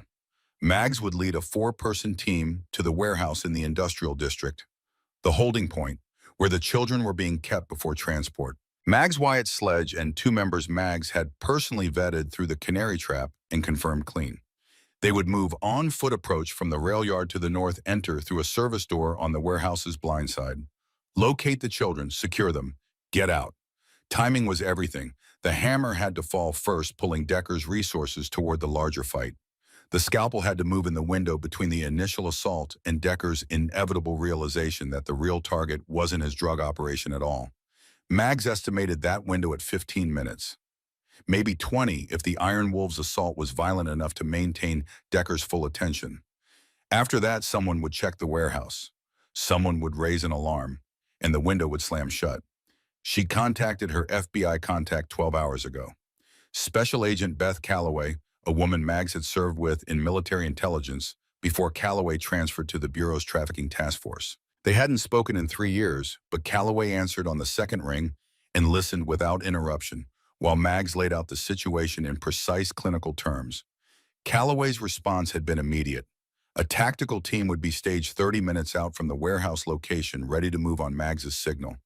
Federal warrants were being prepared based on the intelligence Mags had gathered. The legal framework for prosecution was already being constructed brick by careful brick, designed to withstand the scrutiny of federal court. But the first move belonged to the Iron Wolves. The FBI would not enter until the children were secure and the scene was controlled. That was the deal Mags had negotiated, and Calloway had accepted it because she understood something that most federal agents did not. Sometimes the people best equipped to breach a door were not the ones carrying badges. At midnight, Mags went to check on Wren. Her daughter was asleep in Rowan's quarters, curled on her side with one arm around a stuffed bear she'd had since she was 3. The bear was missing an eye and its fur was matted from years of love, but Wren refused to replace it. Some things are better loved than perfect, she told Mags once, with the offhand wisdom children have sometimes produced, like pulling coins from behind their ears. Mags sat on the edge of the bed and watched her daughter breathe. In and out, the most fundamental rhythm of life, so simple and so easily stopped. She allowed herself 60 seconds of pure feeling, fear and love, and the terrible weight of what she was about to do. Then she sealed it away the way she'd been trained, compartmentalized it behind the cold analytical framework that had kept her functional through a decade of operations where the wrong decision meant people died. She leaned down and kissed Wren's forehead, whispered words that Wren wouldn't hear and wouldn't remember. Then she stood, straightened her jacket, and went downstairs to start a war. The parking lot was organized chaos. 40 motorcycles arranged in formation, engines cold waiting. Men moved between them with the focused efficiency of soldiers gearing up. Body armor under leather vests. Communications equipment tested and retested. Weapons checked and holstered. The air smelled of exhaust fumes and tension, and the particular metallic tang of adrenaline. Rowan stood beside his Harley, a matte black Road King that he'd built from the frame up over the course of 3 years. He wore his president's vest over a Kevlar-lined riding jacket. His face was composed, but Mags could read the current beneath the surface. This wasn't just an operation for him. This was the answer to every nightmare he'd had since the day Wren was born. Every worst-case scenario he'd imagined and then pushed away because imagining it too clearly would have paralyzed him. Mags approached him. They stood face to face in the yellow glow of the compound's security lights, surrounded by the sounds of preparation, and for a moment they were just two people who had made a child together and who would burn the world to keep that child safe. "The team at the warehouse is ready," Mags said. "We move when your assault draws their attention. 15-minute window." "You'll get your 15 minutes. Rowan," she paused, chose her next words with care. "If something goes wrong at the warehouse, if we can't get the children out clean, I need you to hold the assault. Keep hitting them. Don't pull back to help us. The distraction is more important than reinforcement. You're asking me to leave you exposed. I'm asking you to trust the plan." He looked at her for a long time. The compound lights turned his gray eyes to silver. "I trust you, Mags. Always have. Even when I was too stubborn to admit it." She didn't respond to that, couldn't afford to. Not now, not with the clock running and 4 children waiting in a warehouse and the fragile machinery of the operation already in motion. She turned to find her team. Wyatt was standing by the compound gate, stick in hand. He wore the leather vest the Iron Wolves had given him, the one with the stick patch on the chest, and underneath it, a dark hoodie and the new boots someone had found for him. He looked, Mags thought, like exactly what he was. A boy playing at being a man in a world that had never given him the luxury of childhood. Sledge materialized from the shadows beside him, silent as fog. The road captain carried no visible weapons, but Mags knew from experience that visible weapons were not Sledge's style. The 2 other team members, Reaper and a younger member called Flint, flanked them. Both carried suppressed sidearms under their jackets. "Rules of engagement," Mags said quietly, gathering them close. "The children are the priority. Everything else is secondary. We do not engage unless we have to. We do not fire unless we have no alternative. If we encounter resistance, Sledge and I handle it. Wyatt, you stay behind us until we've cleared the approach. Once we're inside, your job is the children. Getting them calm, getting them moving, getting them out. You understand?" Wyatt nodded. His face was pale but composed. His grip on the stick was steady. Flint, you're rear security. Nobody comes in behind us. Reaper, you're on the extraction vehicle. Engine running, doors open, ready to move the second we come out with the children. Questions. Silence. The team understood. Then we go. They left the compound in the black sedan that Mags had designated as the approach vehicle. No motorcycles, nothing that would associate them with the Iron Wolves or draw attention in the industrial district at 2 in the morning. Mags drove. Sledge rode shotgun. Wyatt sat in the back between Reaper and Flint, the stick across his knees, watching the city slide past the windows. Behind them, growing fainter but never quite disappearing, the sound of 40 Harley-Davidsons roaring to life. The hammer lifting.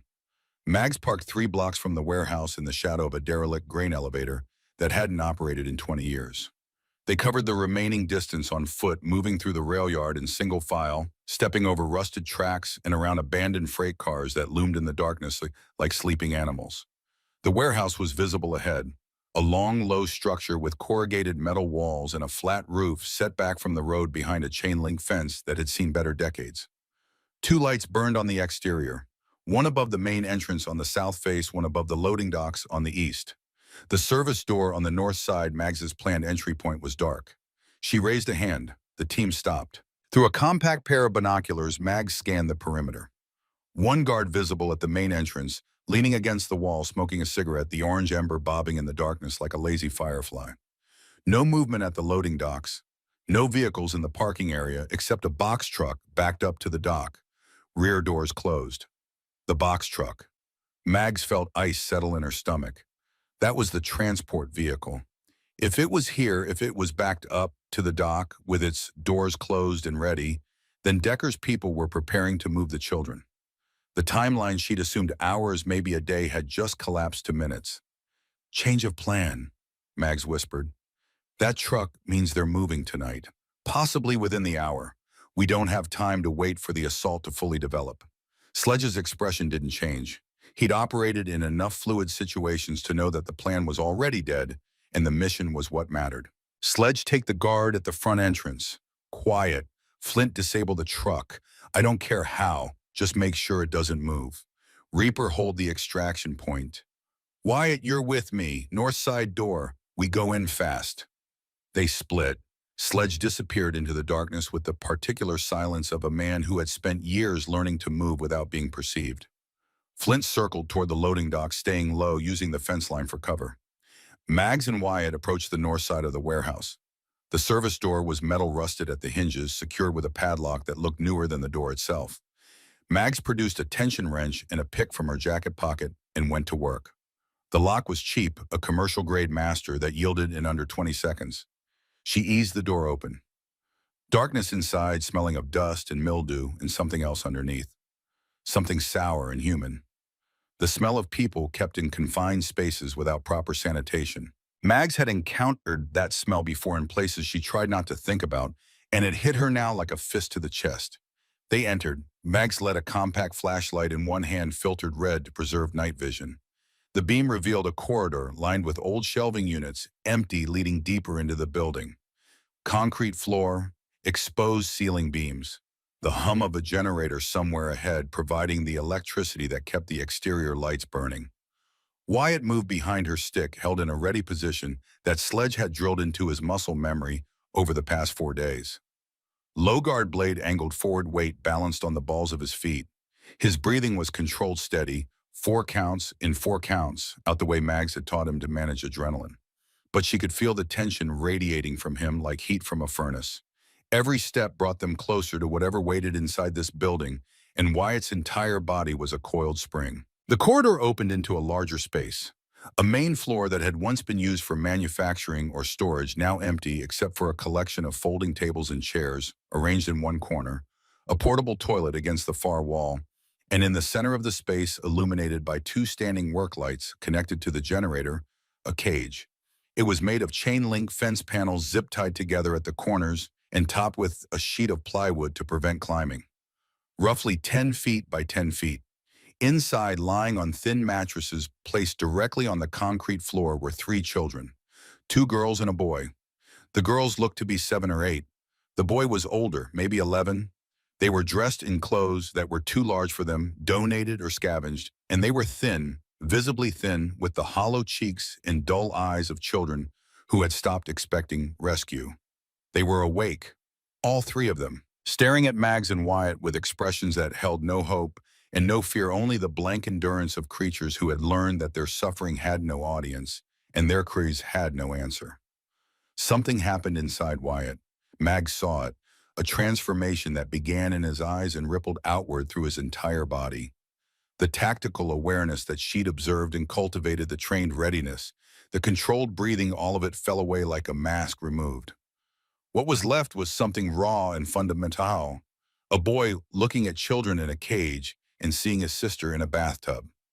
"Rosie," he whispered, so quiet that Mags barely heard it.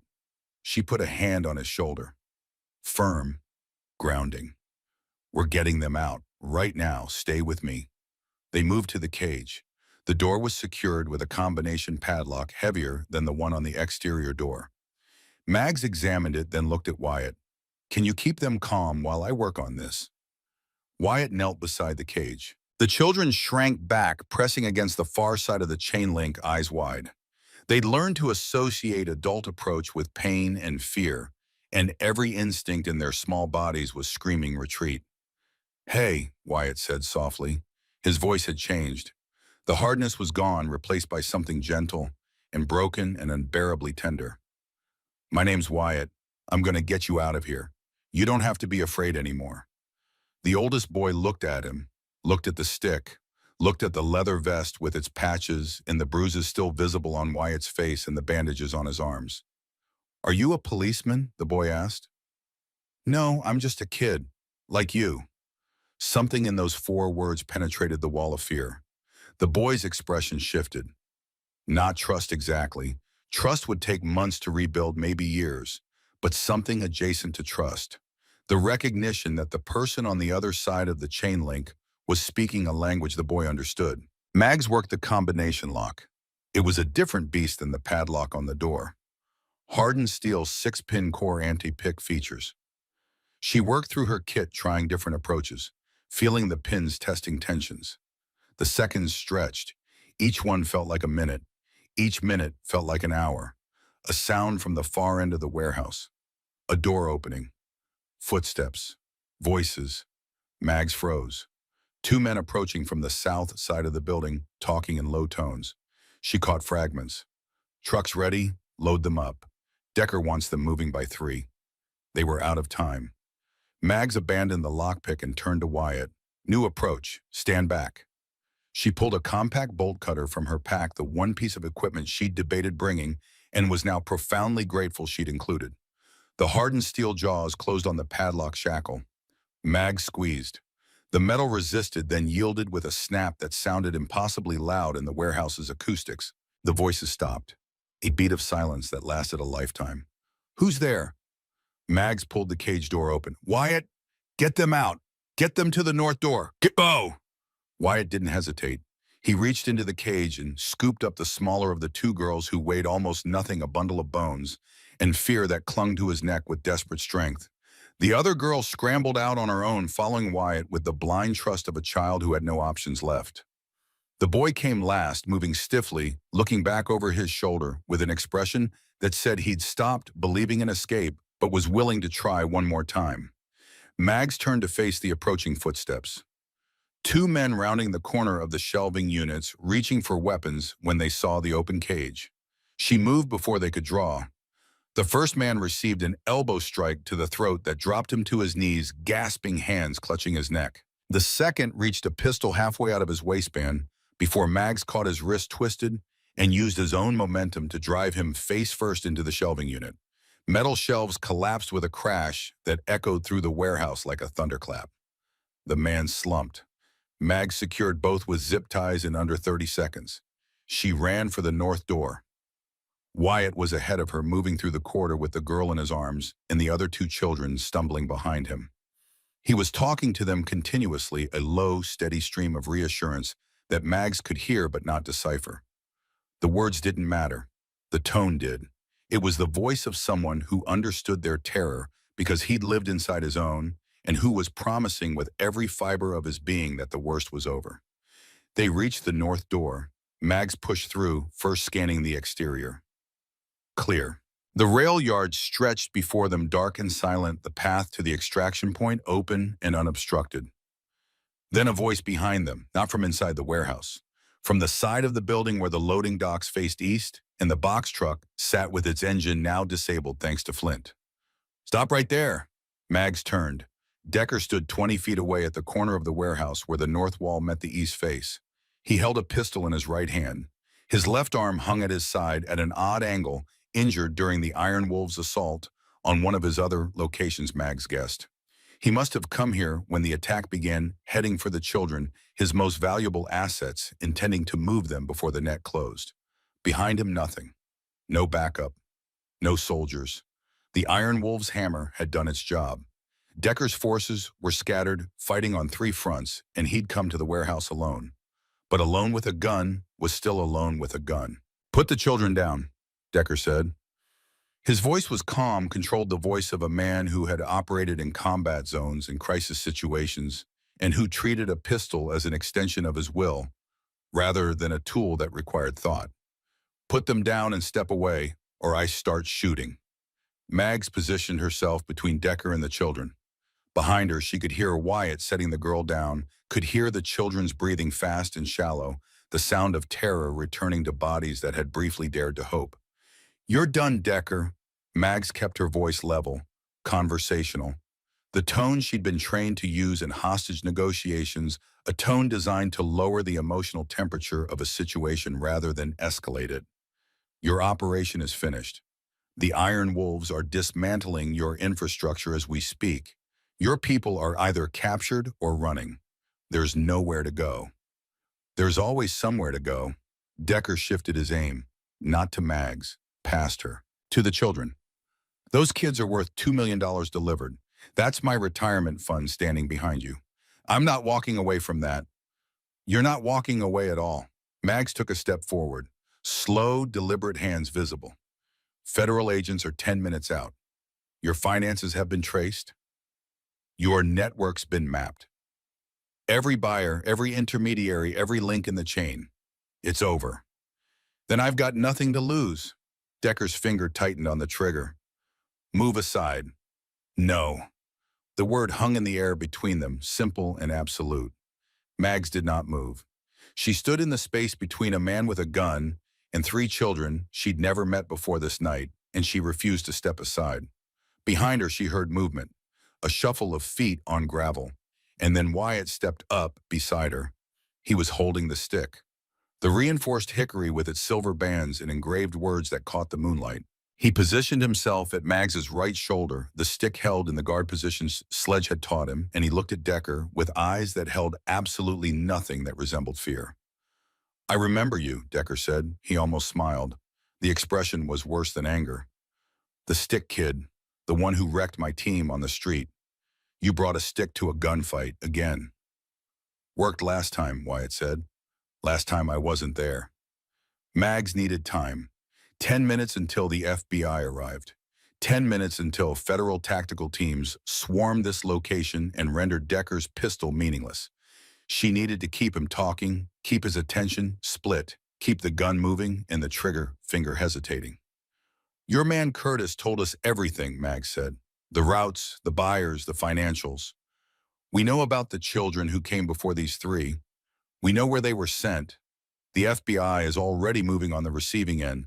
Your buyers are being arrested as we speak."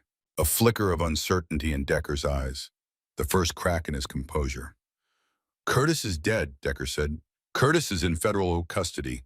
He's been cooperating for 48 hours. Grand jury testimony. Decker, the kind that puts you away for life without the possibility of parole." Decker's aim wavered, just slightly, a tremor in the wrist that said the calculus was changing inside his head.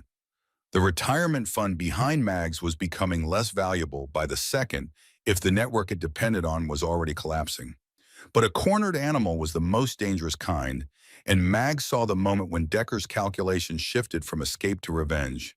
The subtle change in his posture, the settling of weight, the steadying of the gun hand that meant he'd stopped planning and started deciding. He was going to fire, not at the children, at Mags, because she was the one who had dismantled his empire, and if he was going to prison for the rest of his life, he was going to take something with him. Mag saw it coming, saw the decision crystallize in Decker's eyes the way she'd seen it crystallize in the eyes of men in interrogation rooms and on battlefields. The moment when calculation ended and action began. Wyatt saw it too. He moved before Mags could react. Not forward, sideways. Stepping into the line of fire and swinging the stick in a single explosive arc that he'd practiced 10,000 times in an alley behind a restaurant and 1,000 more in a clubhouse parking lot under Sledge's exacting eye. The hickory whistled through the air and connected with Decker's gun hand at the precise instant his finger closed on the trigger. The gun fired. The round went wide, punching into the warehouse wall 6 feet to Mags's left. The pistol spun from Decker's grip, clattering across the gravel, and his hand bent at an angle that said bones had broken. Decker screamed, a raw animal sound of pain and fury. He lunged at Wyatt with his good arm, catching the boy by the throat, using his weight and momentum to drive Wyatt backward.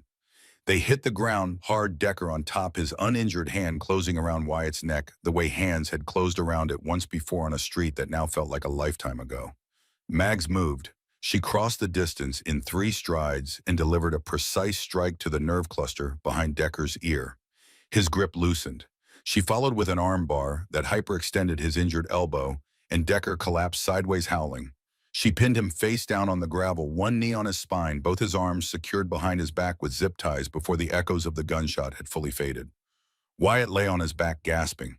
The stick had rolled from his hands when Decker tackled him. It lay beside him on the gravel moonlight, catching the silver bands, the engraved words facing the sky. Courage is not the absence of fear, but the decision that something else is more important. Mag secured Decker and checked him. Broken wrist from Wyatt's strike. Dislocated shoulder from her armbar. No life-threatening injuries.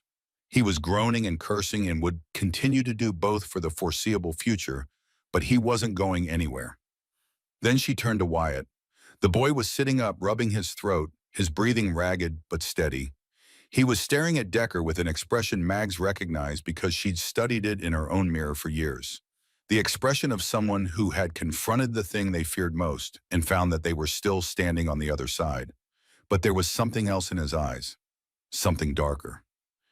He was looking at Decker the way he'd looked at Rosie's memory, with a rage so deep it was almost geological, layered and compressed by years of grief and helplessness and the terrible knowledge that the world contained people who hurt children and that no amount of fighting could change that fundamental truth.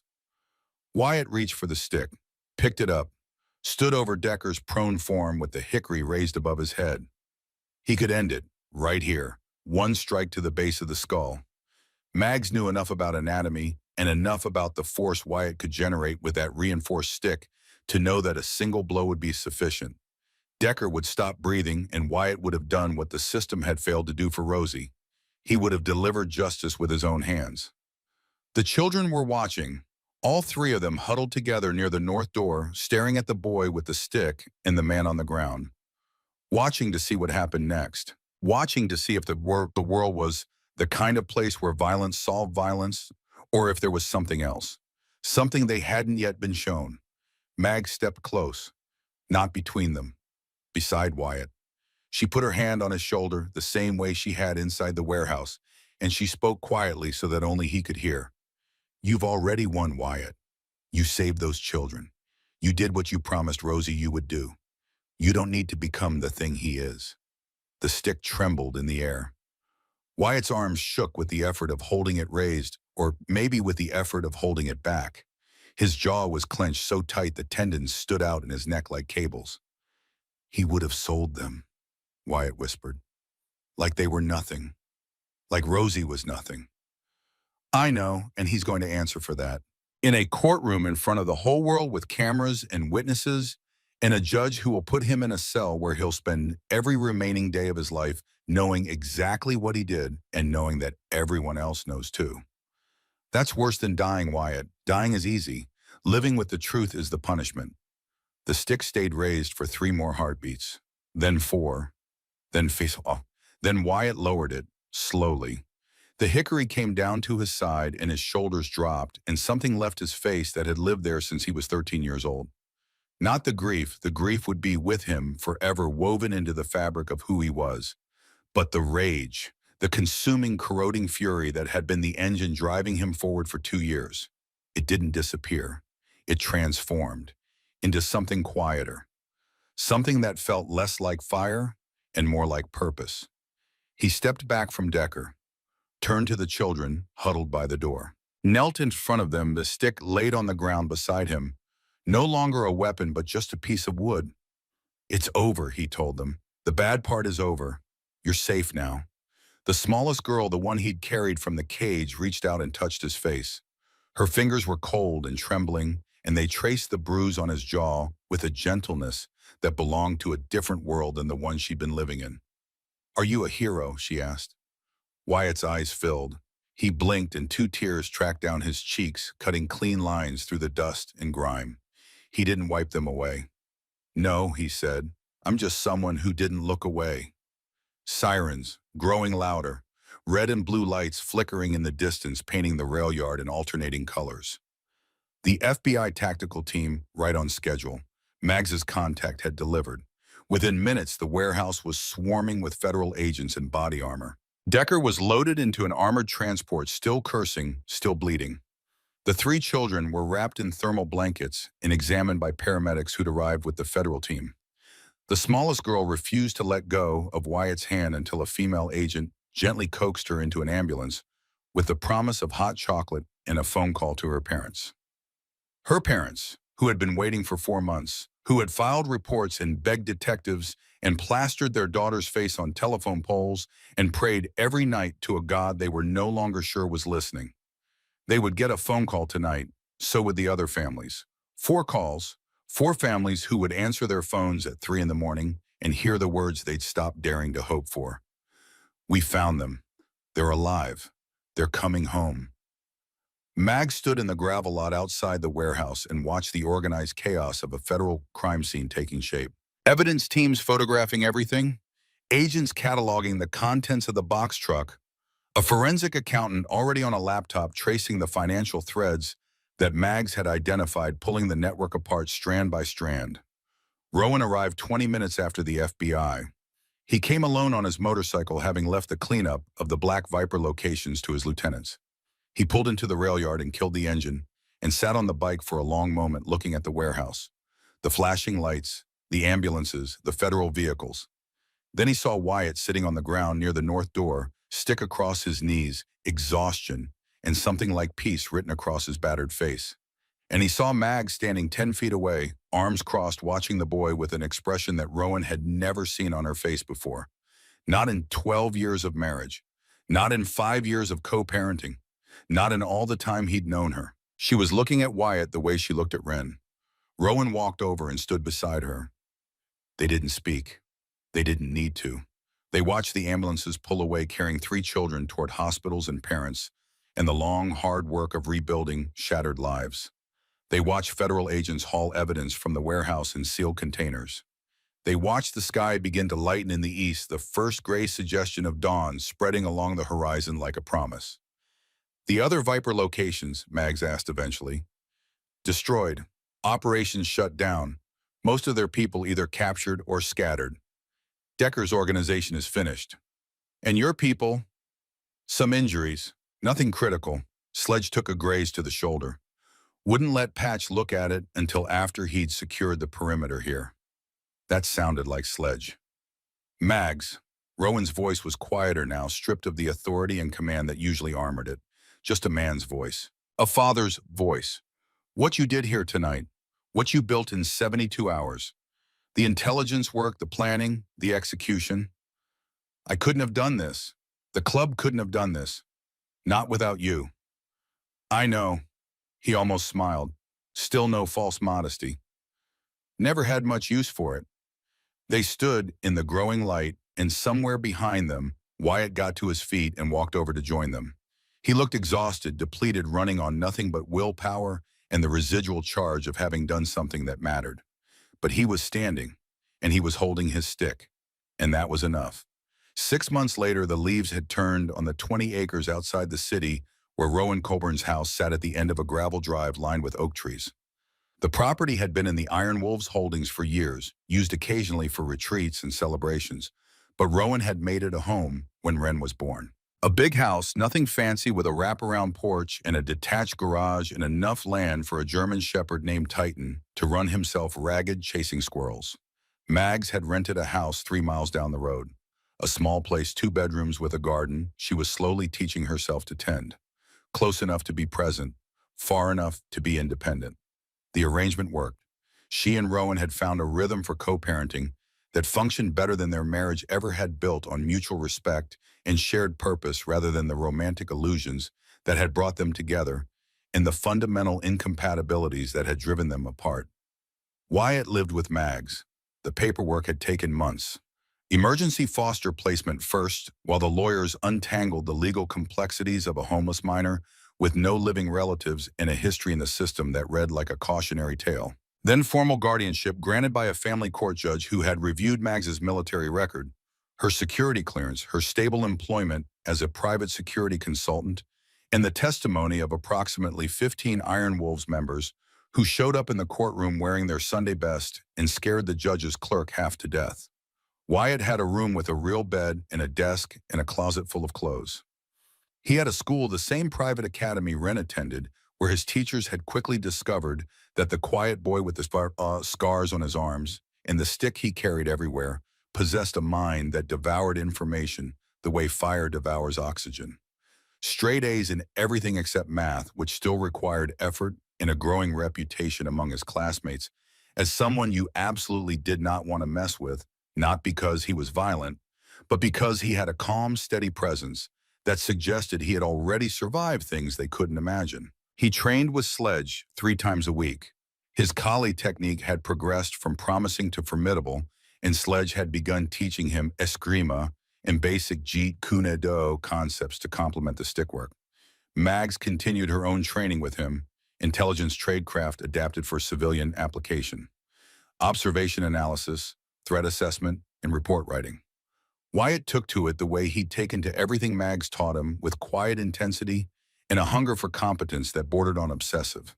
Wren and Wyatt had become inseparable in the way that siblings are inseparable, which is to say they argued about television shows and negotiated bathroom schedules and occasionally drove each other crazy, and underneath all of it was a bond forged in a moment of absolute terror that neither of them ever talked about directly, but that lived in the glances they exchanged and the way Wyatt always positioned himself between Wren and the door. On a Saturday afternoon in October, with the leaves falling gold and copper and the air carrying the first bite of winter, Mag stood on the porch of Rowan's house and watched her 2 children play with Titan in the yard. Wren was trying to teach the dog to shake hands. Wyatt was pretending not to help while very obviously helping. The stick leaned against the porch railing beside Mags, close enough to reach. Always close enough to reach. Rowan's truck rumbled up the driveway. He climbed out carrying grocery bags, looking more like a suburban dad than the president of the most feared motorcycle club in 3 states. Wren abandoned her dog training and sprinted to meet him. He scooped her up with one arm bags in the other, and something on his face that Mags could only describe as uncomplicated happiness. That evening after dinner, the club gathered at the compound. Full attendance. Every patch holder present, standing in formation in the main hall. Candles lit the way tradition demanded. The room smelled of leather and motor oil, and the particular gravity of ritual. Wyatt stood at the front facing Rowan, wearing the prospect vest he'd earned. 6 months of work, 6 months of proving himself, of running errands and cleaning bikes and standing watch and absorbing the culture and codes of a world that most people never saw from the inside. He'd done it all without complaint and without shortcuts, and the vote to advance him had been unanimous. Rowan held out the full patch vest. Leather, heavy, bearing the Iron Wolves logo on the back and the name stick on the front. Not a nickname anymore. A title. Earned in blood and hickory on a street corner, and earned again in a warehouse where 3 children sat in a cage waiting for someone brave enough to open the door. Wyatt took the vest, put it on. It fit perfectly the way things fit when they have been waiting for you. The room erupted, fists pounding tables, boots stamping floors. 40 voices raised in a roar of approval that shook the walls and rattled the windows and carried across the compound into the night, where it scattered birds from trees and made the neighbors' dogs bark in confused solidarity. Mags watched from the back of the room, arms crossed, face composed. Wren stood beside her, bouncing on her toes, grinning the gap-toothed grin that still after everything reminded Mags of the little girl with the unicorn backpack and the chocolate ice cream cone. Later, after the celebration wound down and the members drifted off in ones and twos, Mags found Wyatt in the parking lot. He was standing beside Rowan's bike, full patch vest on his back, stick in his hand looking up at a sky full of stars. "You okay?" she asked. "Yeah." He was quiet for a moment. "Mags, you know that night at the warehouse, when I had the stick raised over Decker, when I could have ended it? I remember. If you hadn't been there, if you hadn't said what you said," he paused, "I would have done it. I would have killed him." "I know. You saved me from that, from becoming that. You gave me permission to put the stick down, and nobody ever gave me permission to stop fighting before." Mags looked at the boy who had become her son, at the scars on his arms and the steadiness in his eyes and the stick he carried like a talisman and a testament. She thought about Rosie, who he still talked to sometimes when he thought no one was listening. She thought about the 3 children who were home now, sleeping in their own beds, beginning the long work of healing. She thought about Wren asleep upstairs in Rowan's house, safe because a homeless boy with a piece of wood had decided that her life was worth more than his own. "You never needed permission, Wyatt. You just needed someone to remind you that you had a choice." He nodded slowly. Then he smiled, and it was the first smile Mags had ever seen reach all the way to his eyes. Inside the clubhouse, someone had mounted Wyatt's original stick on the wall behind the bar. The first one. The hickory he'd found in a construction site and shaped with his own hands and carried through 2 years of sleeping in doorways and fighting in alleys and refusing to quit. It was still broken and repaired, the silver wire and metal bands, visible, the engraved words readable in the light from the neon beer signs. Beneath it, mounted on a brass plate, a simple inscription: "In memory of Rosie, who deserved better, and for every child who still does." The parking lot filled with the sound of engines. The weekly ride, iron wolves rolling out in formation, chrome catching starlight, exhaust notes blending into a harmony that carried for miles. Rowan at the front, sledge on his flank, and behind them Wyatt riding on the back of a member's bike because he was still 6 months from his motorcycle license, his new stick strapped across his back, the wind in his face, the road unspooling ahead like a promise. Mag stood in the parking lot and watched them go. Wren appeared beside her, sleepy-eyed, wrapped in a blanket, leaning against her mother's hip. "Is Wyatt coming back, Shiti?" "Always, baby. He's always coming back." The engines faded into the distance. Mags put her arm around her daughter, and they stood together in the quiet, watching the taillights disappear around the bend in the road. A mother, a daughter, a family that had been built not from blood or obligation, but from the simple, stubborn refusal to let the worst of the world have the last word. The stars burned overhead, the oak trees whispered, and somewhere down the road, getting farther and closer at the same time, the sound of motorcycles carried through the autumn air like a heartbeat.